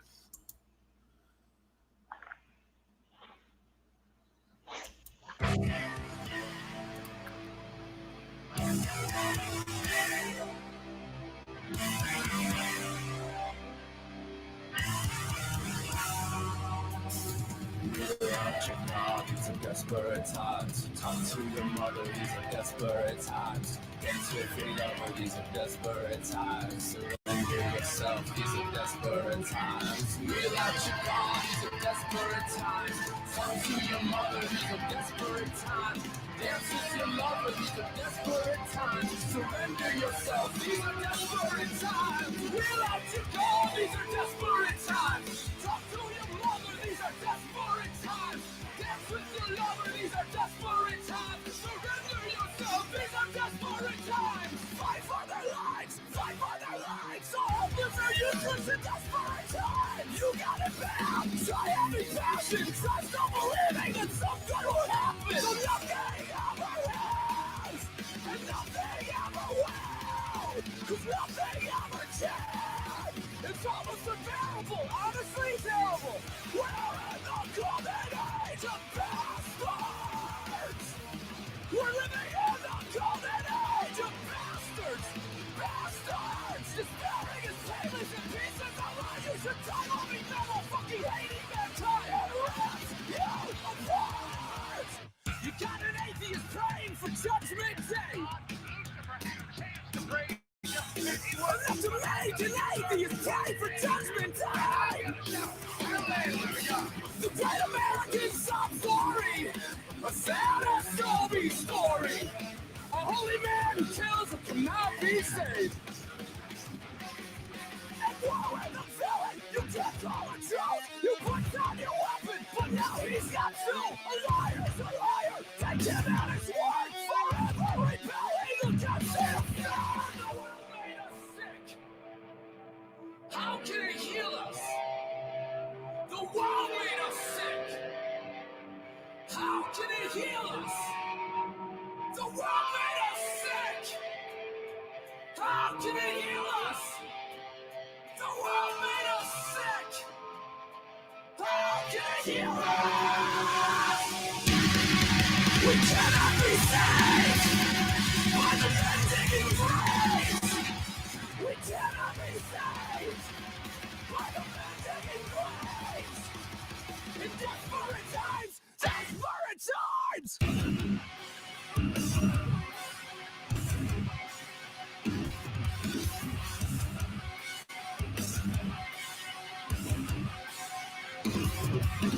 Hey, look on the bright side!